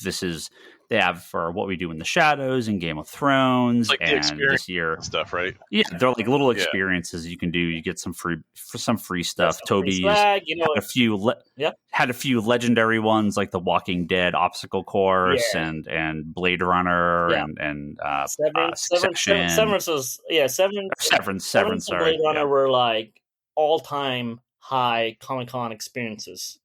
And we've talked about those on some of our previous episodes. Yeah. But yeah, this was so FX had a big booth, had a huge thing. Yeah. Where they had their offsites were outside by one of the hotels. Yeah. And the bear, if you haven't seen the bear, and the best shows on TV, was doing one. I was super curious about this, but I can't wait in line outside for like 6 hours in the fucking sun. Yeah, you're too pasty. You'd turn into a piece of I just can't do it. Well, like, no, I would die. That's why it needs to be something where I'm done, right? I'm literally done. Like, I could go home at that point if I need it. Well, I don't want to go home, but it's like I'm done. I want to just line up and see some cool stuff, right? That's kind of my idea of a perfect. Well, look, I want to buy some art. I want to buy some toys. I want to do some networking. I want to hang out with friends. I want to have a good time, and I want to see some offsites. That's kind of like my. If I hit on all those levels, I had a freaking fantastic time, right? So, and so I the Bear is one of my favorite shows currently. I'm insanely excited about the show. I'm a super fan of it. So I'm like, when I heard that they had an offsite, that was automatically like high on my list, right? It was just like, okay, this is the thing I'm gonna do. So come Saturday, where like, look, I'm not gonna try with any panels. I did do a panel. I could talk about it in a bit. Come Saturday, I was like, this is the thing, because I think Paramount had the lodge again, which I did last year, where I had the free food and the free booze. So I was like, this year I'm going to commit to FX. I'm going to do the Bear. I'm going to do the Fearless thing, which is the American Horror Story thing, and they had some other stuff in there. So I was like, Saturday morning I woke up. Now, look, that's the night after the Eisners. So my plan originally was to leave the Eisners, go home, have some good sleep, wake up at 6 and go line up, because there's two ways you can do it. You either wake up at an ungodly hour at night, 4 or 5 o'clock or 6 in the morning, and you go line up, and you line up in the chill, like, in the shade, like, sun rises. There's usually a little bit of cloud before it clears up and gets really hot, right? So I didn't do it this time, because I decided to go see the bunnies at the playground, and I got home like 3:30, maybe 4, and I woke up at 8, and then I was like, all right, I'm gonna do this thing. So I rolled up there, like, I want to say I rolled up at like, okay, maybe I woke up at 9, I rolled up at 10. I think that's what it was. And the thing starts at 10. Yep. So the thing starts at 10, I rolled up at 10. And now usually I would probably roll up at 8 or 6 in the morning for those kind of things. So I was a little late. The line was really, really long already. But I was like, no, this is what I'm doing. Committed to it. Doesn't matter what it is. I'm gonna just do it, right? So the line guy comes by, and it's one of these things. I'm like, look, hey, just be honest with me. How long do you think it is from here? And the guy goes, about 3 hours. I'm like, all right. Then he goes, well, all the things inside you have to line up also. I'm like, okay, fair enough. So it was like another 3 hours on the inside. Right? So you line up on the outside, and eventually you get in, and then you have to pick which event you want to do. Either you do the Bear, you do Fearless, or you get the free umbrella. All three had separate lines that you have to pick once you're inside, right? You could walk around if you want, but the main thing is, once you're inside, you want to line up for what you want to do, or if you want to do all three, you kind of just do one, go to the next. So I lined up, and as you do in these kind of things, you befriend yourself with the people around you in line. That's the only way to do it. So you team up in ways, you go get breakfast or whatever, like they hold your place, they need to go to the bathroom, whatever, right? So I was like, I realized, I'm like, I wanted to film this thing, and I forgot my little tripod at the hotel. And I was like, fudge, I really want the tripod. So I talked to the guy in front of me, and I was like, hey, man, I really want to film it, but, I wanted to get my little mini tripod that I could put on the table. So, he goes, no problem. Go grab it. Look for me when you're back, and so off I went. Now, our hotel is like close, but not like it's not far, not close, but it's kind of on the mid-level, right? But I do have to take the trolley. It is Saturday, where everybody's at the con, meaning you have to fight through, even just getting from one end to another. You have to fight through people. I get to the thing. I get to the hotel. I grab my fucking little tripod. I could run right back, but I did waste an hour, right? So I get back to the line. I look for the dude, and I'm like, I can't find him anywhere. I was like, he probably made it in. I miscounted. The line moved faster, whatever it is. I'm like, look, I didn't get his phone number down, so I was like, yeah, you know what? I might have messed this one up. Maybe I shouldn't have grabbed the tripod. I should have stayed in line. So I went back in line. Like, I wasted 2 hours at this point. So, because I waited an hour in line already, and then I walked off and I came back, right? So we're 2 hours in. So I just like, look, it's the only right thing. I mean, like, the dude is inside. So I went back in line. And then eventually, it's funny because eventually his kid, Owen, came by, and he's like, hey, we're still in line. So what happened was he saw me and it was like, what the hell is he doing in line? And didn't join me, but he must have been in a corner where I couldn't see him. So I got to rejoin. Luckily, I got to rejoin him in line. It was very, very cool of him to eye me out and bring me back in. So you know. So you got to go back up to where you were. Yeah, exactly. Okay, so he didn't make it in yet, you know. So yeah, thank you very much. Orlando was the dude's name, and his son was Owen. So thank you very much. Don't think they're listening, but I want to give a shout out to them anyways. So anyways, I felt bad for them because as we made it in, Orlando tells me he has, because he's a local, he's a San Diego local, he actually has to go pick up his sister. This thing took so long that he didn't even get to do what he wanted to do. Like, they had to get out of line. Even though they made it inside the thing, they actually left us. So I felt really terrible for him because he was like, no, it's good. And he was cool. He was a good-spirited dude. He was like, look, I gave it a go. It didn't work out, so he left, right? Oof. Right? But that was like, brutal. It is a little, yeah, again, you have to commit to it. There's multiple people that start leaving the line inside, right? Yeah, just too long. Yeah, just too long. And then what I realized, too, was when I was inside, they capped the line. And I was like, and I started counting down, like, I'm doing some math of how long each row was taking. I was like, ooh, I'd be lucky if I make it in before this thing shuts down at 6:00 because it's getting rather close to that, right? So I'm like, man, I might have spent the entire day in this line. But again, I'm like, look, it's one of those things, like, I committed myself to it. I'm going to just stick it through. I'm going to do it. But what was really interesting was there was no bathrooms on the premises. Like, once you get in, there's no bathrooms. Now, let's add this up. You got 3 hours in line outside. You got 3 hours of line inside. You got no bathroom. It's hot as hell. You drink water. I'm like, this is kind of messed up. So, like, they basically told you, if you had to use the bathroom, you can't get back in. Like, if you leave the thing that you went into, you can't get back in. So I thought that was like a little mean-spirited by the organizers of that booth. I thought that was not right. But, you know, I made it through. That's like criminal. It is criminal. And they have a bathroom on site. Here's the other kicker. Well, so this is how it works at all the panels and stuff like that. If you're in one of the panel rooms and you need to leave, they give a bathroom pass. They give you a pass that's good for that panel. You come back in the main door, you give them, it's like color coded, so it switches every panel, so they know you're not trying to sneak in from another time. Yeah. And then you can get back to your seat. That's insane. That's insane. But it was like, right. That was pretty. I don't know. That was pretty cool by them. I was like, there's probably some people that waited the entire day, and because they had to use the facilities, they had to get out of line and couldn't get back in. So I was like, I don't know if that was nice. But anyways, the other thing that was weird too is they didn't have any coverings. Like, a lot of times when you have these offsites, they have, maybe not all of it, but they cover, like with gazebos or whatever. They have coverings, right? So they didn't have any of those. So you're basically in the sun the entire time.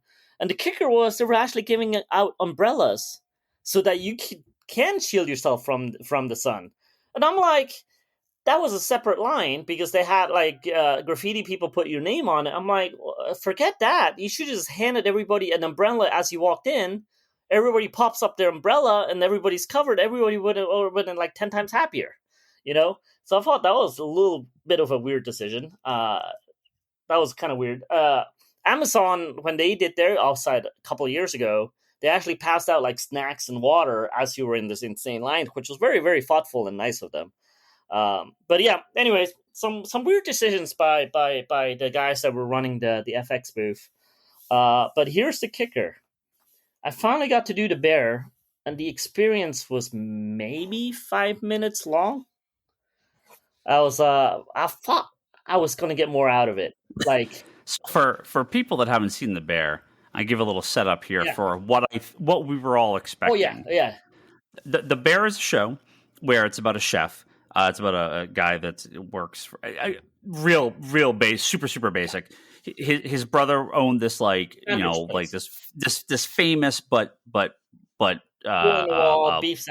in the wall beef sandwich place. He becomes a culinary genius and works at the greatest restaurants on earth, and then comes back and basically like redoes the entire shop as this like high end, high scale, one of the greatest restaurants on earth. That's for that's seasons like 1, 2, and 3. Parts of it, I got theories for 4, fan theories, but no spoilers here. So we were kind of expecting one of two things. Either this nice fancy meal served to you, like the super high end thing that they would give you to represent the later version of the restaurant, the front of house, or the front of house. Right, the front of the house. Or it was going to be a gross, nasty place with a bunch of people screaming at you, just throwing meat at you, right? And that's what I wanted. Right. So, some version of these two things, right? Like if they were going to be, you're going to get some food, you're going to get some merch, but you're going to have either some fine dining experience or like, hey, get out of here. Yeah. What are you doing? They're in Chicago. They're going to be screaming at you, calling you a bunch of names. And, I would have loved that, especially after a 6-hour line. I would have yelled right back and it would have felt glorious. So what did they do? So, basically, first of all, I realized why the line took so long because our group. So I was hanging out with Bree and John, a father and a daughter team, and a couple others. Anna, they were my friends in the line, and they split us up. So they went in first, and I was basically the first of my group, like that was going to go in. They were like doing I think 8 people at a time. That's why, to go in, and there was about 5 minutes, and they move on, right? So it's not a lot of people that go in at the same time. But then they had me wait around the corner and then turn, and I realized why it took so long because they were letting the ADA and press line in at the same time, and basically the line I was in was feeder for that. So there was already 4 people sitting there, and they were going to go in, and I was part of that group basically. So I got in, and you go in through the door, and it's kind of like, the Bear, the establishment, and, you have a greeter. The first thing, there was a person inside, go, hey, how's it going? Basically the nice part of the restaurant. It was the high-end stuff, right? So basically, all she did was took a picture of you in front of the Bear sign, sitting down at the fancy place. I'm like, all right, we could have just done this on our own, but I'm game. I try not to be negative about all of this. Look, I committed to it. I'm going to have a good time. So I got the picture. And then basically you go to this counter and they have this little spiel. You have all these chefs in front of you. And then basically they go, oh yeah, we're going to serve you this thing. And they yank out the thing with the little covering. And they basically, that's how they reveal the little goodies for the Toby, day. it's like one of those fancy dining trays with the silver dome, that kind of cover. Yes, exactly. Okay. Exactly. Thank you. Yeah. And basically they reveal, today you're getting a t-shirt. And previous day was the what's it called? When you cook not the hammock, the apron. And that was just rolled up in a beef sandwich kind of way, so they revealed it and go open it and you go, oh, it's the apron, right? For us, it was a t-shirt, but they had the t-shirt already out. So you get to see the t-shirt. And what was a little weird was oh, cool. All right. I get the t-shirt. It's different. So as you were going to grab the t-shirt, they closed the thing back up and put it back under the table. And I was and it was just really funny because everybody's what just happened? I thought that was the giveaway. And then they go, oh, you got to tell your waiter what size you want. And then they had the beef sandwiches in their pockets. So you tell them what size and they hand it to you. So I'm all right, cool. I get it because, they want to know your size. Now, if you watch the show, there's a big thing about preparation and knowing your customer, right? And I felt it was so weird that they did it this way because it would have been cool if they had someone ask you ahead of time, some way, somehow, and they just had the right size for you because that's actually part of the thing in the show, right? But they kind of just did it in front of you. So they hand you the t-shirts, wrapped it up in a beef sandwich. So that was cool. And that was the experience. At that point, they were all right, see you later. And you go out and you get a pack of toothpicks. And I was wow. I do not, I had other friends who were doing walk sites that day and the previous day as you know what? Maybe don't bother with the FX one unless you really, really, really, really, really want the goodies. Yeah. That's rough. Yeah. That's rough. Now I got some video out of it. Sadly, my Insta360 decided to stop recording at some point in there, so I only have half the video. So I'm not even sure if I have enough material to put something together, but we'll see. I'll get creative. But look, would have been cool if it was a 15-minute wait. Dude, it would have been fucking awesome. It would have been fine, right? But for something that's you waited 6 hours for, that was a little I can't lie, it was a little disappointing. Like, I felt like they could have done so much more with what they did, right? They could have done multiple rooms to get more people through faster, right? They could have, like, the fact that they were just giving out stuff, and that was the sole purpose of that. That was what I said. What I said was this, right? You set up the Beef, which is the original restaurant. You rent out one of the thousands of quick eateries down in the Gas Lamp in downtown. Yeah. You staff it with a bunch of assholes. Yeah. You make two sandwiches, a beef sandwich and a veggie beef sandwich, because we are in California, and half of us that on would this have podcast. been fun. And three-fifths of us on the podcast are vegetarian. So I'm vegan, so you guys can have all the meat ones. You do kind of 2 or 3 versions of it, and with the shirt, and it's like $40, and you get a beef sandwich. They would have made money, and everybody would have been happy as pig and shit. And people, they come in, they're screaming at you. You get in line, right? I mean, you get the thing. And it'd probably go faster, right? I mean, that's the other disappointment for a show that's called, about chefs and food and stuff like that. I was like, there was not even a snack, so that was like, that was a little weird. But yeah, no, I would have much preferred if they actually just like Kevin Smith did it a couple years ago, where he basically did the movies, and they basically just took over a hamburger joint and redecorated as movies and made it. Yeah, I thought that was great. That would have been perfect for this, right? Like, include the t-shirt, don't include the t-shirt, make it a separate sale thing. They could have made money, or do a raffle for goodies as you buy stuff, like whatever it is, and that's how you get the merch. Would have been fantastic. But for what they did, free experience, though. That's different. It's not a free experience. Then you wouldn't have a 6-hour wait because you have to pay. That's fine. I know, but that's different. It's a completely different thing, because the other thing is you also need the permits for the food. Yeah, they could have team up with an existing. They usually team up with an existing place. They could have had 10 guys standing there yelling at you as they throw the t-shirt at you. Yeah, right. And I'm just saying, I would cut the food out, but yes, I would just do the experience. It doesn't matter. It's like with what they did, they could have done it in so many different ways that would have been more fun, more entertaining. Again, look, I appreciate what they were trying to do, and for the Instagram people, getting a photo inside the bear probably is what they want. So maybe I'm in the wrong generation, but I just feel like for the wait, I expect a little more. So that's all it is, right? But no hate, I enjoyed it. Like, I had no regrets in doing it, right? I actually enjoyed doing it. So it is what it is. I just think with what they did creatively, they could have done a lot more, like or faster, right? Get more people through. Like even the same experience as it was, they could have done like 3 or 4 multiple the same room. So they could have done like, instead of 8 people at a time, they could have done like, 16 people at a time. So, it still would have been a wait, but it would have cut down on it. So the other thing that was there was the American Horror Story, which was a room. You basically go in, and they had all these screens around you, and basically you're going down this elevator that kept going down, and like these monsters would show up, and they would like rattle and stuff like that. And then you get out of that, you get like a little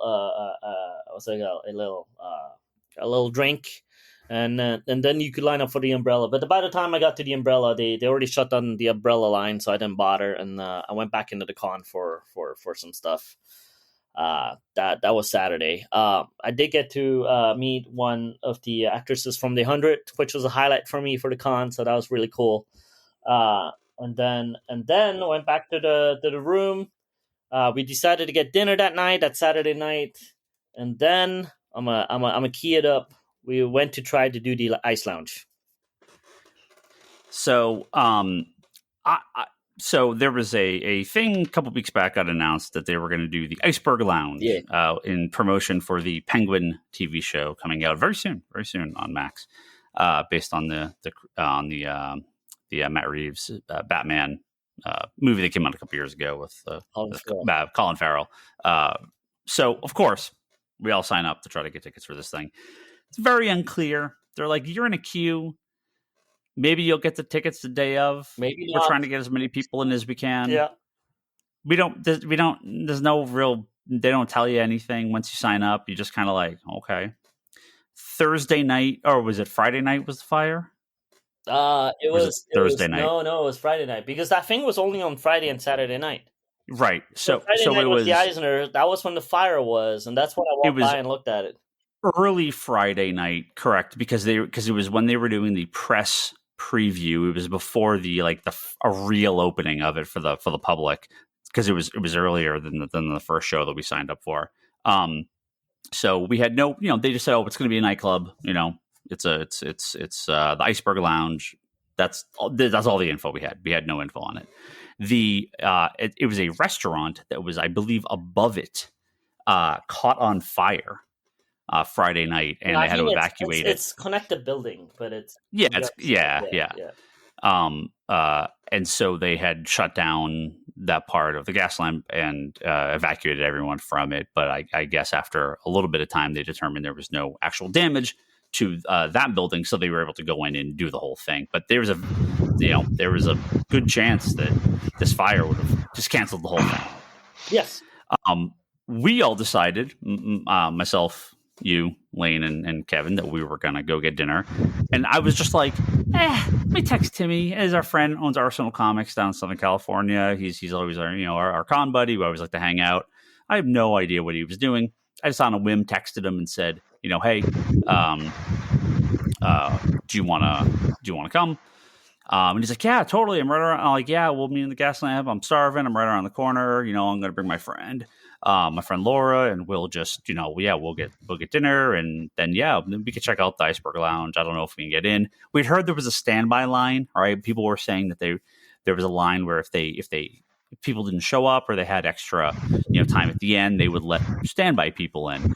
And so they said, dress up, it's an actual club that got converted, right? Yeah. They took over a club and converted it. But again, we had no expectation and no idea what they were going to be doing. So we're eating dinner. It's maybe getting closer to 10 o'clock, and we're like, all right, well, let's head over there. Let's tell the full story. After dinner, you guys went and got dessert, and me being a guy that really wanted to do this, I'm like, it's fucking 10 o'clock. Let's go there and do the thing. But they're like, let's go get dessert. Let's sit there and chat. Get our Ghirardellis and everything. Yeah, I was getting really nervous. I'm like, motherfuckers, we're gonna miss this thing. Let's go there, yo. I what I was reading on the SDCC blog, which is a very, very popular blog that they talk about Comic-Con stuff there, was the idea was I had no interest in standing there in line for 4 hours to not get in, much like you at the FX thing. Yeah. I was like, we'll wander over there, around the time I've read that they were thinking about starting to let in people, right? Because they said on Friday night, that there was reports of some standby people getting in around 10 o'clock. So I was like, it's whatever. We don't have a ticket. We'll just walk up and we'll talk to them. We'll see what's going on. Yeah. So we walk up, we asked them like, hey, we got these replies, but there wasn't really any info. And they're like, this means you didn't get the ticket. There's no standby. We're just, but they're already pretty much done. But they're not letting anyone else in. Right. So they're like, it's we're not, like, okay. And then Timmy's friend turns and she's like, well, I know that's the guy I know. And we're all like, huh? She's like, so let's walk over this way.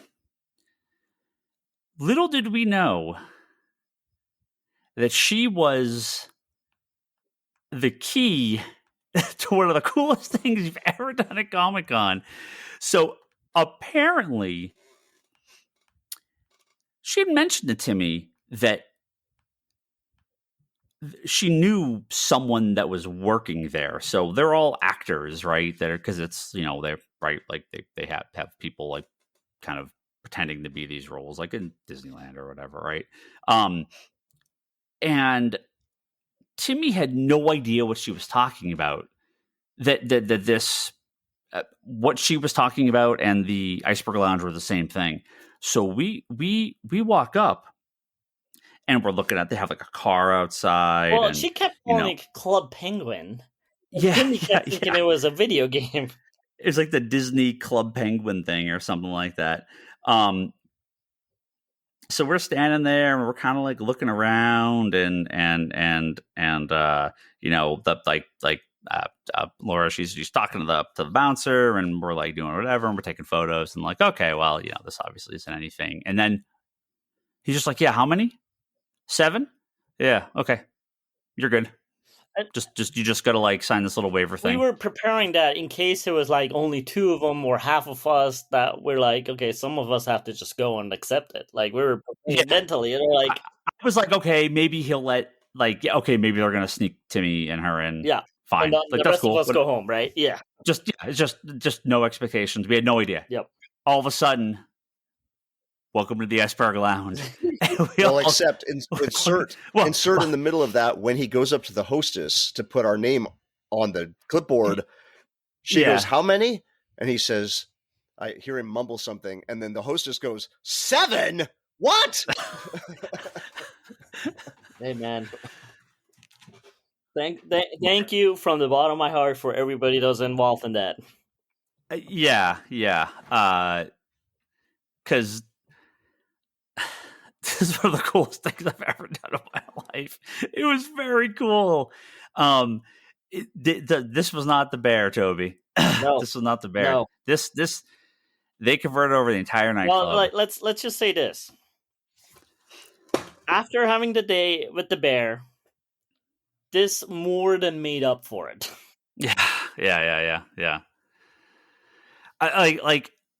This is, I'll say, look, it's tough to go full Disney, but this was, borderline Disney level of Imagineering of, all right. Like, first of all, you still need to experience fucking Blade Runner one day and Severance, all right? But this was up there in the coolest freaking Comic-Con experiences. Yeah. There's we go down this you go down like the dark, dirty staircase, and you're in a fish packing plant, right? Yeah. I mean, that's sort of like what they made the outside to kind of be like. You gotta set the setting right, man. There was smoke. There was rain. Yeah, the smoke and shit. There was there's all this stepped into Gotham. Yeah, there's all this like gutter water coming out, from like the fish water coming out, and from the factory and shit. And it's like, you're walking, and there's a bunch of goons in there. No. You gotta set it the right way. So it was the 4 of us. They split us up. There was the 4 of us. Because it was we go down this alley, and then we walk up, and there was the 2 doormen, the twins. Yeah. And they just stood there without any expression on their faces, in front of the door, and I was like, "So what do we go in? What's happening?" Like, we didn't know what to do because they're literally like stone face standing in the door, go, "Don't fuck with us," right? At some point, the door just freaking opens, and then you roll in. Yeah. And yes, you get into the quote unquote elevator, which again, this is a Disney-like elevator, which has a giant screen in front of it, and they take your picture. They're like, oh, security wants to check you out. You look up, they take a photo of you. Then there's all like the motion of it, where it goes, you're quote unquote going down into the nightclub. That's, underneath the fishery or whatever. By the way, whenever we went to the next step, whoever was the hostess or the worker would be like, this is from the Penguin. The Penguin sends us best wishes, like, with the little wink in their eyes and stuff like that. It was so good. Yeah. And then we walk out, and we're in some fucking underground nightclub in Gotham City, and there's it was like a little like dinner theater almost, where there's like different people doing different things. There's a place where you get your drugs and you can get a tattoo. They're handing out little drops, they called it. So they're handing out little dime bags with like little collectibles in them. There's DJ pumping music, dance floor filled with people, like cosplayers. Like also you got like a Harley and a Poison Ivy like dancing in the middle of the freaking dancing dance floor. Yeah. It was like people in X-Men t-shirts, right? People that got dressed up to go out to a nightclub. people in cosplay of Batman characters. There were like multiple Batmen walking around. There was all the actors walking around. And you're like, what have we walked into? And so there's like a story where you're trying to get into like the club within the club. Yeah. And so you have to figure out the password. Like, it's funny, like as we went out the elevator, because I was the last one off, the guy was like, "Hey, come here." I'm like, "Yeah, what's up?" And he goes, "You know about Iris?" I was like, at first I was going to play along, going, "Yeah, I do." I was like, "Motherfucker, wait, maybe I don't, because maybe he's giving me a clue." I'm like, "No, I don't." He goes, "Go find Iris and tell him that Hansel sent you." All right. Yeah. I'm like, all right. So I got the first mission. I was like, because it's like a clue, or it's similar to the secret cinemas, right? Because then you got the clue. These things are as much as you make out of it, right? If you play along, they're so much more enjoyable, right? Yeah. So yeah. I mean, we could have just stand on the dance floor and dance for 2 hours and left, right? You could just totally do that. So but we went into the druggy part, right? And then there was the one drug dealer started introducing him to everybody in line, like, "Hey, what's up? How's it going? Blah blah this, blah blah that," right? He comes over to me. I'm like, "Hi, my name is Iris." I'm like, "Oh, that's Iris." Yeah. I was like, "Hey, man, your boy Hansel sent me." He goes, "Oh, really? You're trying to be part of the family?" I'm like, "Absolutely." He goes, "All right, man. Here, I'm going to give you this." He hands me that. Don't show it to him. I'm going to give you a second one. You make sure you give it to someone else, because I don't want you to see at the end of the night that you still have 2 of them. So you need to make sure you pass it out. So he basically gives me 2 with the little dime bags. Yeah. I believe we were supposed to use that in the secret club. There was like a little area you could go into where they were serving drinks, and I think that's what. But we ran out of time. It was by the time we got over there, it was closing up. I think we missed that last part. But yeah, whatever. It was cool. We got pulled into there was a girl. There was like a backstage area, and she was like grabbing people out of the crowd and dragging them back there. And she was like telling her whole sob story about how she wanted to be a dancer, but the penguin wouldn't let her. And she was trying to get into like the club to convince some guy. And so we got like the secret code to go into like the club. Which, by the way, the secret code. Oh, hold on. Let me say, there was 2 ways to get the secret code to get into the club within the club, right? So that was the one way to get it. And then we went around and we went to the bar, and you get 2 free drinks, you get 2 free drink tickets.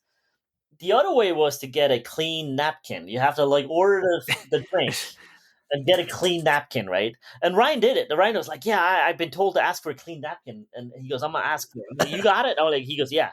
So Ryan goes, orders this drink, and he goes, "And I want a clean napkin." And the lady, the waitress, just kind of looks up, has a little pause, smiles, and puts this napkin in front of us, right? And the napkin really is like it says, like, "Say Francis."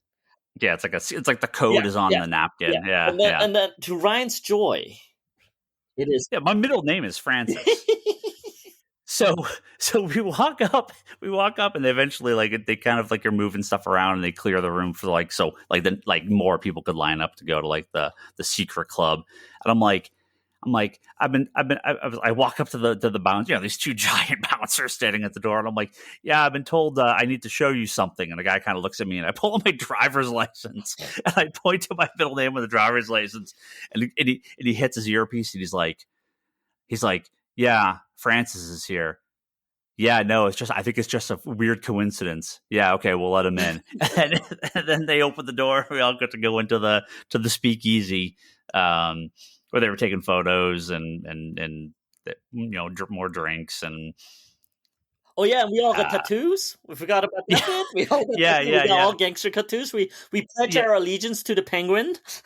Yeah. You wanted to go back and get a penguin tattoo on your neck. Hell yeah. Like one of the bouncers had. Yeah. But I couldn't. That boss tattoo was crooked as shit. Dude, it was hilarious. Sorry. Look, what are you gonna do? It's a spray on temporary tattoo that washed off with one wipe of water. So like how it's the thought, right? It's the thought that counts. So for all this stuff though, I almost kind of think like the last 10 minutes after the club closed was almost the coolest part of the night. Yeah, because we're still kind of doing stuff. We're like, okay, I think we're here. We kind of did everything. We got to go wait in that line, but we're going to take our picture taken. They were taking these like, you know, gangster photos where you could sit in the seat with the cigar, in the whiskey, and you know, and we went and we had Laura sat in the boss seat, and we were all their goons standing behind her. We took some really fun photos. Well, no, we were going to take those photos, and then all of a sudden the lights all came on, and they're like, yeah, we're shutting down. And Toby's like, fuck that. We're taking photos, and then he just starts grabbing everyone's camera, and he's like, everyone in line, I'm taking your photos. I'm directing this. Like, I'm getting everyone in this room a photo of them before they leave, because, you know, we weren't going to get our shot. Yeah, so like the one that they took, right? It's like a photo that they would take, right? They would take like a real, like, official one, blah, blah, blah. But Toby's like pulling out everyone. He's grabbing everyone's camera, and he's like, no, I'll take your photo. They're shutting down, but I'm going to keep doing this. So keep going. I might have had a few days by that point. No, I think you saved the day for us and everyone behind us in line. I was in my element, man. All of a sudden, I was like, "All right, next." And the people were just handing me their phones, man. I was getting. Look, I don't want to toot my own horn, man. But the pictures we gotten were not as cool as the ones I took of other people, because I got some dope ass photos, and I actually kind of want them. I want to make a video out of it, because I was like, there were some dope ass photos. Like, they were like lining up, and I was getting right angle. I'm like, yo, now I got to do it from this other way. They had more people come through. I got like, oh man, it was so much fun at the end of it. There was that one girl that you were like, I don't know what she was doing. She was like sitting like way back in the chair, and you were like on the floor, like taking these like weird photos of like these weird angled shots of her and stuff. Dude, they came out gold. They came out really good. But we were kind of like, well, I guess that's kind of it. Let's start walking back out to the front, because all the lights are still on. But we started to hear some noise, and they ended up playing the trailer they played for the Hall H people. Yeah. And it was funny because when the trailer finished, the entire crowd goes, "One more time! Yeah. So they play the Hall H people saw. I mean, I guess it's probably online now, but we saw the same trailer they played during the Hall H presentation. So they played it over like the club speakers, and you know the display behind the DJ and everything like that. I've never seen a trailer that cool, man. It added so much to it than watching it through the club. Man. Yeah, because we're in the club, and it's all dirty and grimy, and there's smoke and fog and alcohol everywhere, and you know everyone's all dressed up crazy, and they're blasting the soundtrack, and then it ends, and the whole crowd just starts going, one more song, and the DJ's like looking around, and he's like, he just hits the music and just kills the lights, and everyone's like, yeah, and everyone starts dancing, and everyone starts like freaking out, and then all the lights start going off and everything. I have no idea any music they played that entire night. Everyone else seemed to know it. It's, you know, they weren't playing The Cure. I have no clue what the hell any of this music was, but they had the crowd going. It was fun. It was fucking great. It was awesome. It was really one of the coolest things I've ever done at Comic-Con. One of the coolest things I've ever done, period. It was a really neat experience. For all the times I see these things where I'm like, this looks kind of shitty. Like, I don't really care about this. They did this one right. Why? I have no clue. Like, you know, I was going to watch the Penguin anyway, but like, man, this was an experience for me. This tops con for me. Immersive experiences are the ones that you're going to tell for the rest of your lives, right? Yeah. Blade Runner was one. Fucking Severance was one of them, and now it's this one. I never got to do the Westworld one. I hear freaking fantastic stories about that one. I love the Secret Cinema, which is the official. It's not promotion. You actually pay to get in, right? The Secret Cinema do these things on extreme, so I really like what they do. But yeah, this is up there for Comic-Con experiences. So on a day where I kind of had like bet on the wrong horse, it sure turned around on it at night and made up in more than one way. Like more than one way, man. I was so freaking stoked, dude. Yeah, and you know, it was just I'm not the con pro that you and Lane and to a degree Kevin are, but you know, I've done my fair share of Comic-Cons now at this point. But this one is pure luck and accident. Well, that's by coincidences. Had you not called Timmy, had Timmy not brought his friend, had this not happened, had we not had the fire, the fire could have shut down the whole place, for the whole weekend. So many things had to align themselves. Yep. You know, the friend might have not been outside, right? So many things could have gone the wrong way on this, or should have. He could have been in the club and we wouldn't have seen him, and then we would have walked away. Yep. Right? Yeah, it was like this absolutely perfect set of circumstances. And we've tried to explain this. We met there was a guy while you were waiting for those books to dry. He was from Germany, right? Oh yeah. And we were like, he's like, this is my first time here. I don't really know what to do though. And we both said the same thing. Like, yeah, you can't really plan a lot of this stuff. Like, stuff just happens. Comic-Con's bizarre. You're going to run into people. There's parties, there's clubs, there's food everywhere. There's stuff to do. You just have no expectation. Just you can't be disappointed if nothing happens, if you're not expecting it, right? Yep. Like, you may not get in that exclusive. You may not get into that line. You may not get into that panel. Just be happy with what you get. Yep. And I feel like every time something is like, wow, I can't believe that happened. It's like this like shock, this like bizarre experience, this like unexpected thing happens just because like kind of luck into, like Kevin, even like getting the Dave McKeon stuff, right? Like that feels like a kind of totally unexpected situation, right? Like you're hoping, I hope he's here, I hope he's doing stuff, and but you can't plan on it, right? Because you never know. I have to give a nod to an indicator who got us into the Black Panther party that one year, which at first seemed like a really lame thing because they had us wait on the outside, but all of a sudden we were inside the club. I think he was high-fiving like will.i.am from Black Eyed Peas. We were like thinking like with the Marvel executives that were sitting right in front of us, and they kept handing us free drinks, like because they had like the free table, they kept handing us. Yeah. Who the fuck would have thought any of that would happen, right? I know. We were at the Eisners. One of my friends that owns one of the other shops, she'd never been to Comic-Con. She'd never been to any of this stuff. And she was kind of like nervous. She's like, I don't know any of these people. I'm too nervous to go up and talk to anyone. And I'm like, hey, there's people, just talk to people. I'm just like, me and you were there. And we're like, hey, here's Ryan North. You want to say hi to Ryan North? I don't know Ryan North, but I'm like, he's just standing right here. And he turned around and like, hey, for How I Met Your Mother watchers, it's have you met Ted? That's the game we started playing. Yeah. So you just kind of, you just sort of grab people and walk up to people and talk to them. Yeah, don't be a creep, don't be a jerk, but like, just people are just around. You can see people walking around everywhere. The voice actress for Ash Ketchum. Yeah. Ash from Pokemon. So yeah, it's just you never fucking no idea what the hell's going to be around. Just kind of poke around, and I was right. There was a couple of years ago where I'm standing there on the road, and I'm like, all of a sudden, like the lights are red.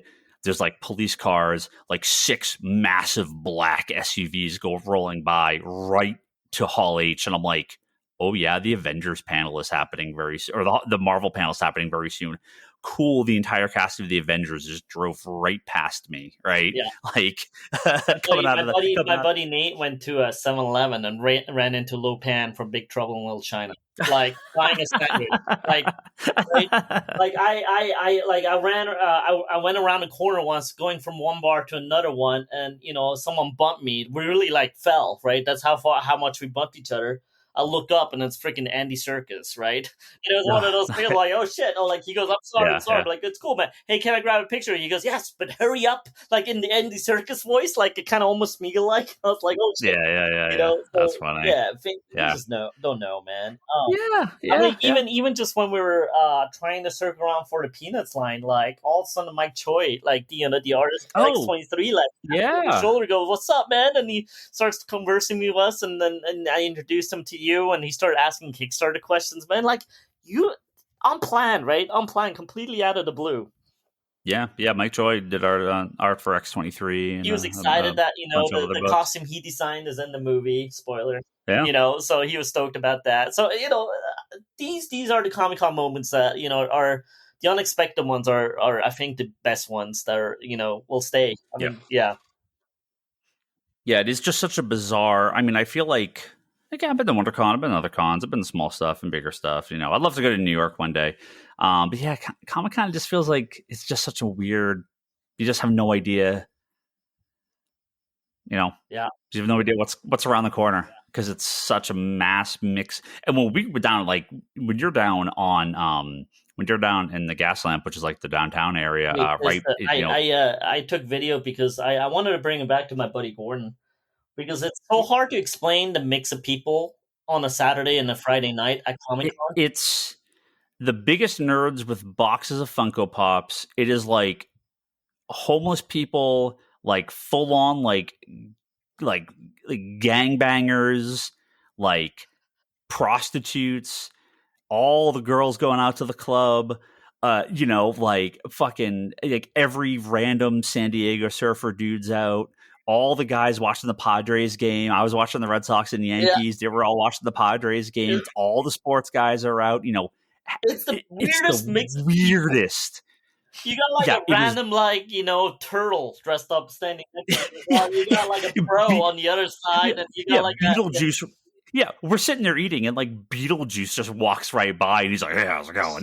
Just kind of he's walking. What the fuck? Like we're all sitting at the table, like Comic-Con. So it's so weird. Like you could just sit there and just people watch for hours. Oh, yeah. It's just it's the craziest thing. It's so bizarre. It's so fun. I love it, man. I love it. Yeah. I love it. Yeah. Yeah. On and all, I had a really fantastic time. I bought a little bit of art. Got the Mitch Fang. I bought a Chris Sanders piece. Got some toys, not too much. I actually said no to a few things, which was surprising to myself. And then I had some surprises. It was a very, very Ultraman heavy year for me. Like, it's really funny. For some reason, there were because of the new Netflix cartoon, they had these 2 Ultraman booths. And I'm like an old school Ultraman guy. And it's funny because I watched a few episodes, but I never really watched it a lot. So I was really more into the toys and the look, and because I had like the picture books when I was a kid. And then there's like, I liked Ultraman Taro, I liked Seven, and I liked the regular Ultraman, right? There were like the 3 Ultramans I liked, and I really, really like Alien Baltan. He's like one of my, as a kid, I hated him because I thought he was the ugliest motherfucker and most lazily designed monster of all time. As I grew older, I'm like, you know what? I actually find him really cool. I like how silly he is. So I really, really liked him as an adult, right? So I've been looking for these like soft vinyl Ultraman toys that I had as a kid. And now in the retro shop, everybody has them, but they're all like, beat up because, they're from someone's collection or they're actually that old. At this con, the 2 booths had the same ones, but they were new. They were like dirt cheap. They're like $10 each. And I got to buy like a couple of the Baltans. I got I bought a couple of the. I doubled up on the summer. Like I got. These aren't bootlegs. Like these are official things. They're really cool. Like the old ones, but in that soft vinyl where they're not superposable.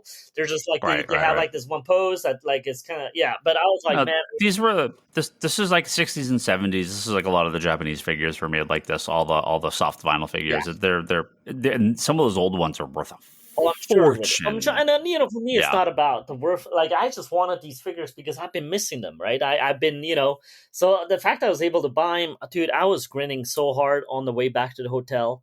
I went back and bought seconds because I was like, man, I'm so stoked about these. I ended up going back a 3rd time to buy the fancy ones as well.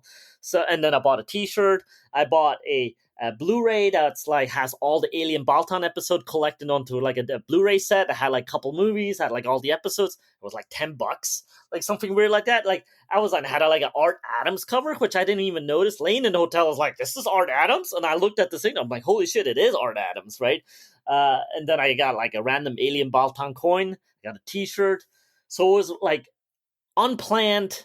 Very, very, very happy purchases as a nerd. So it was it was just cool. That's how it should be, man. Just when you come out and just like it's stuff that makes you full of joy.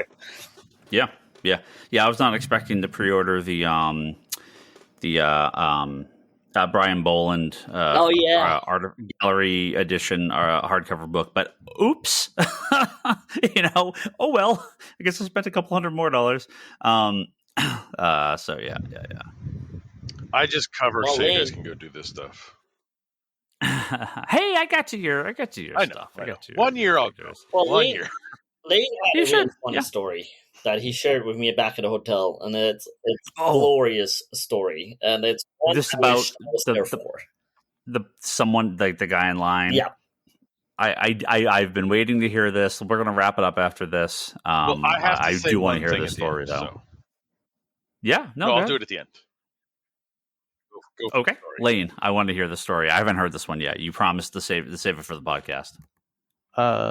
Sure. It was probably the weirdest thing I've ever seen happen in a con line. And Lane is a guy that went to cons years before I have, and I think I've done it for like 20 plus years now. And Lane has done it for more than that. So Lane has some history and seen some things at cons. Oh yeah, I've seen some really good and bad things at cons. But this one was just odd. I don't know how else to put it. So on Friday, I believe, before the Kenichi Sonata signing, I went upstairs to go get a signature from Charles Adai, who's the writer for Gun Honey. Okay, yeah, it's a crime book, crime comic from Titan. I've read it. It's not too bad. Yep. Explaining it to the audience. And I'm just saying, I've read it. It's pretty good. So they had a weird booth layout where basically the idea was it was supposed to be a bunch of different writers at once. So there were like 5 different writers, including him. But you had this like weird little maze set up to get to them, and then there's on the side there's a little bookstore selling the books of the writers to get signed. So you could purchase them and then go get signed. I get there, there's no one in line except one guy at the front. And he's there for Charles. I'm like, okay, I'll wait. I won't describe who he is, but like, he's sitting there getting. At the time, he has 3 books there. He has the trade paperback for Gun Honey, and he had Charles Adai had written a novel, so he had a novel also. The trade paperback, he's sitting there and he's signing it, and the guy has this little piece of paper inserted into the book. On the paper, it says "Best Wishes," capital B, and the rest all lowercase. He's pointing at it saying, "This is what I want." And the guy's like, okay. He's okay, let me just sign your book for you. Puts "Best Wishes, Charles Dye." The guy sits there, picks up the book, looks at it, and goes, "This doesn't look right. There's something wrong with the E's." What? Yeah, he literally said, the E's don't look right. Yeah, there's 2 E's here. And Charles is like, yeah, there's 2 E's. They don't look right. And he says, oh, hold on. He tells me to wait. He goes back to the store part, buys another copy of the book, goes back to Charles, hands him the book, and says, here, try again. What the fuck? He signs. He says, "Member, best wishes." Okay. He says, "Okay, let me sign it again. Best wishes." Picks and says, "Here you go. Thank you." Guy picks up the book, looks at both his copies, and goes, "It still doesn't look right." And he says, and Charles is like, "What do you mean?" He's like, "In the E, there's no white in the E's." He's looking at it saying like, what? Yeah, okay, I'm using a Sharpie to sign. So, Sharpies are a little fat, they kind of bleed a little. And the guy's like, yeah. So like the top part of the E, it's more sort of smudged. Yeah, so it looks like a little circle with a little hanging thing. Yeah. Like, and the guy's complaining about apostrophe. That. Right, but he's complaining that there's no dot. He can't see any white in the middle of the E. What? So he tells him, no, not good enough. Hang on. Goes back and buys another copy of the book. What? Puts it in front of him and says, okay, let's try this again. And so Charles is like, all right, before we mess this up again, let me practice this. He takes this other piece of paper that's sitting there and goes, okay, let me practice. Draws a little E. He says, this is what happens because, Sharpie. This is how, he's doing a little lowercase e. He says, all right, now there's that. That's what I've been doing, and that's what you don't like. So let me try it a little bigger. So he tries a bigger, and he's like, but that's, really big. You don't want that, right? And the guy's like, yeah, no. And he says, okay, let me try and go really slow and do it again. And he does it, and he goes, what? And he tries to make sure the E is perfect this time. And the guy goes, okay, that looks better. Do it. No, you forget one. He said it's better, but it was too big. Well, yeah, but this is just on the practice. Yeah. Yeah, and then he does the nice one. He says, okay, go ahead and do this now. Then he takes the real book again now and starts to sign. And he says, okay, better. Still not perfect. He goes, buys another book. comes back to him, and then he goes, yeah, still not right. And then he goes, oh, and then Charles is like, this is as good as this is going to get. Here's my Sharpie. You can see it's a little blunt. Guy finally realized, oh, wait, I have a Sharpie for you. Let me pull out my Sharpie. It's the exact same Sharpie, but his isn't blunt. That's really the only thing. Yeah. And, Charles is like, oh, okay, yeah, maybe this will work better. Okay. So he signs it again. And I'm looking at it while he's watching, and there's a guy next to him. Both of us are kind of half laughing at this shit going on.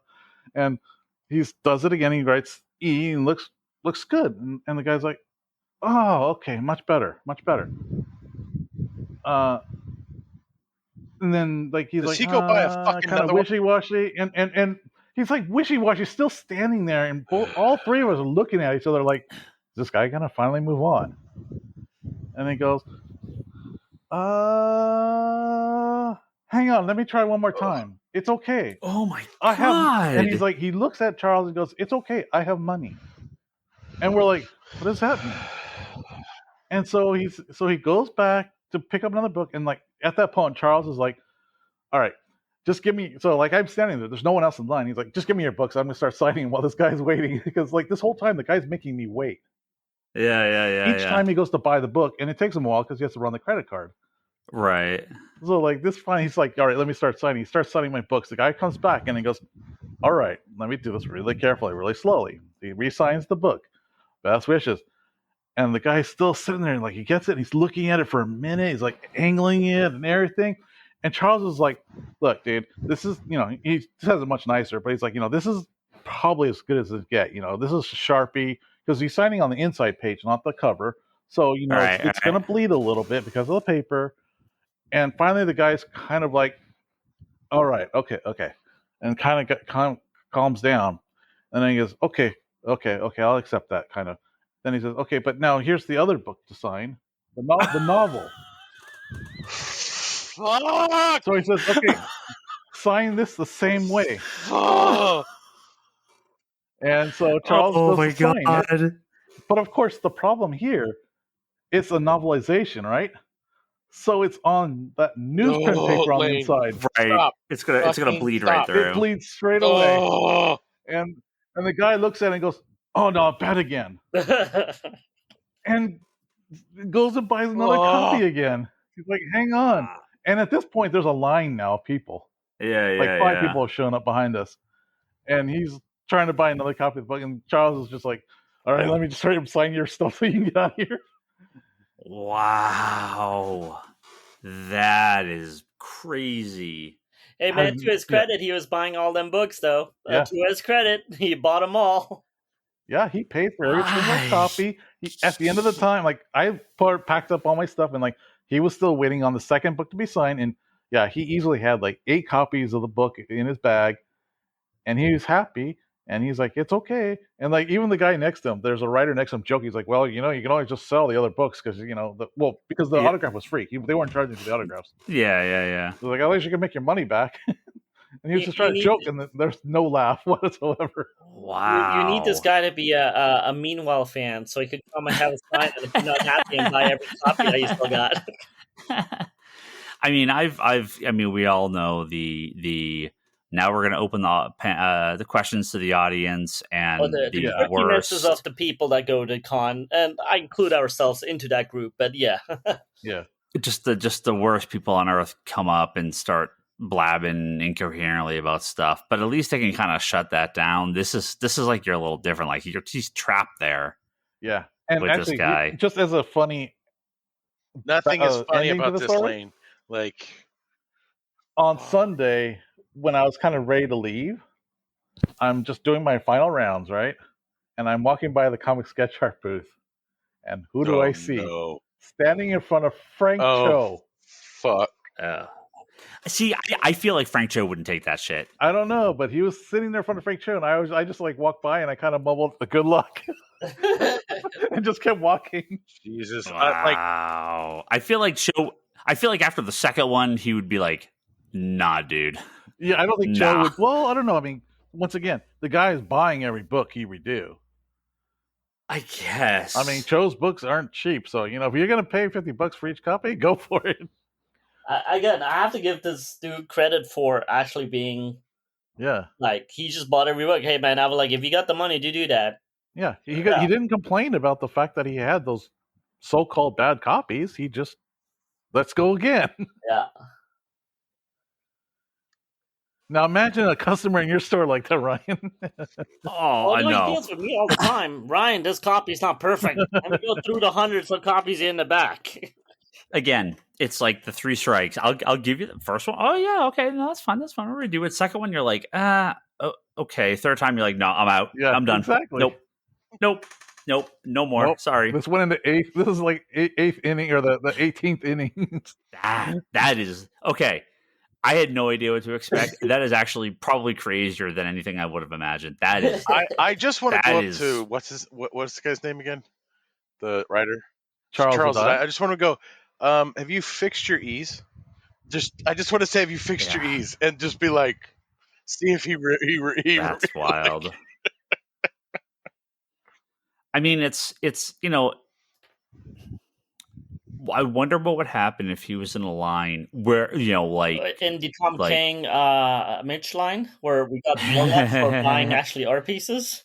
Yeah. No, but a line like where you don't get a second shot, Campbell, right? Or, like the celebrities, or yeah. Like I or moves hella fast, yeah. I don't, you're not sticking around like when I did Jim Lee and Jeff Loeb. Like, I got my 10 seconds. I didn't. That was it, right? Because they're moving that line. So yeah, it's.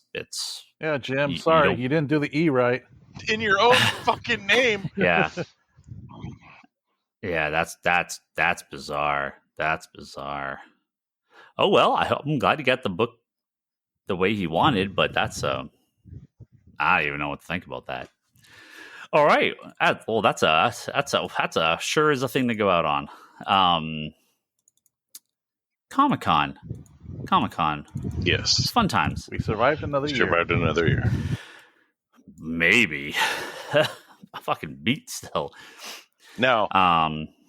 Yeah, if you went, let us know. We will be talking Deadpool Wolverine stuff on the next. See, all you losers went to San Diego. I got to enjoy Deadpool Wolverine in a movie theater. It was fucking amazing.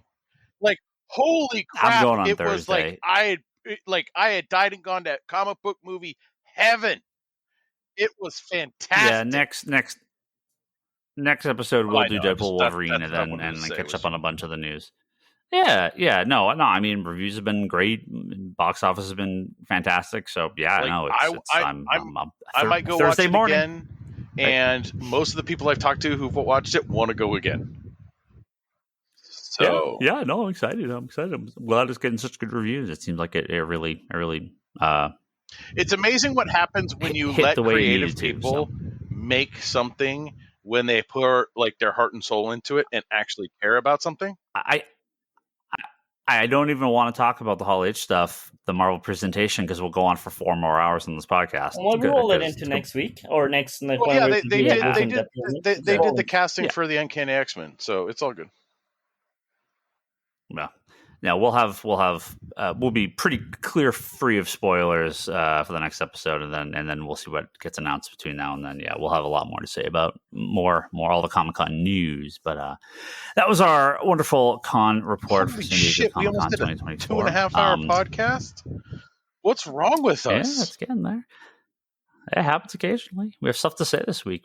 Again, we can double this easy with just the news that came out of Comic-Con. So this is why you need to record sometimes I feel like there's not a lot of con. Like, you guys need to do recap nights. I don't want to record till 4:00 in the morning. Toby would be too drunk to record something coherent. Yeah. It might be glorious. Yeah, you guys will be talking, and then the TV will say something, and Toby will answer it. It's great radio. Yeah, there you go.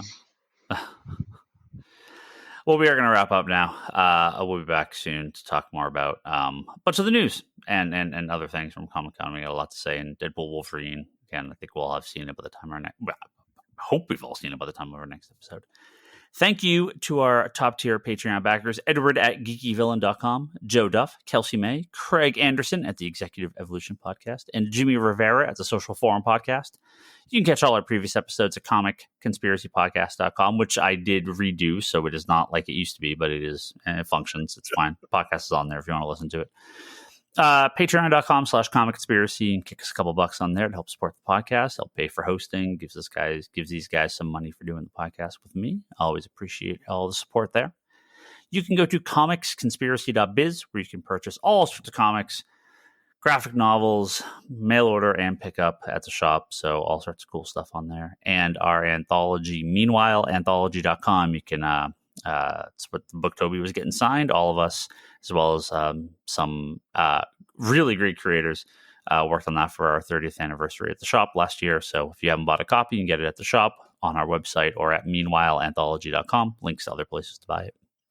You can go to conspiratorrock.com and check out Brock's videos and other musings over there. Our friend Charlie's podcast about Doctor Who, Wanderers in the Fourth Dimension. You can listen to that. You can check out Kevin's interview series Between the Panels at fanbasepress.com, which he was at Comic-Con for Fanbase Press. So a lot of interviews and things going up on Fanbase Press that Kevin was involved with. And a page I love at Comic Art Live on YouTube.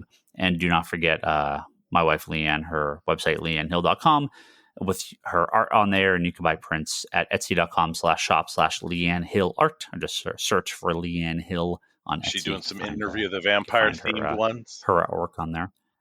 No, not yet. Maybe. If you're on Blue Sky, I'm on there. Ryan Higgins, Brock is Brock Sager. Toby is Toby XI, although I don't think he's logged in once. Kevin is at Kevin Sharp. I don't think he's logged in twice. And the store is Comics Con Store on Twitter. You can still follow me, Ryan Higgins on Twitter. I don't really use it, but I check it occasionally. I check my DMs occasionally. Toby's. What's that? You didn't double post for the con? No. He was on. No. I don't post Twitter. Yeah, Brock. I think you're just Brock Sager on Twitter. Toby's Toby XI. Kevin's at Kevin Sharp. So same names. Mine's a little different. And check out Geekbox. We should be back on next week. I'll probably have some con stuff to talk about there as well. So I will give some some repeated stuff, but some different stuff we haven't talked about here on Geekbox next Monday. So that is it. Thank you, everyone listening. And if you went to Comic-Con, maybe post that in the Facebook group. Kind of let us know what you thought. I ran into a couple podcast listeners. Ran into had a few people recognize me, and they heard your voice, and Toby. So and we're like, cool. "Oh no, no! This year was just Ryan." Oh, you not? You were no. It was definitely just you. This year it was like, no, we don't know you, Toby. I was like, really? I was like, cool. What? No, you were there. No. You was like, Ryan, blah blah blah blah. No. He knew all of us. No. No, I think. Well, he knows me from like retail stuff too. Yeah. But no, he knows who you guys are. Yeah. Well, they definitely recognize you this year more. Yeah. I ran into a bunch of listeners. That's always cool. All right, that is it. We will be back soon for another episode. Lots of news still to cover. We'll get to that soon. Bye.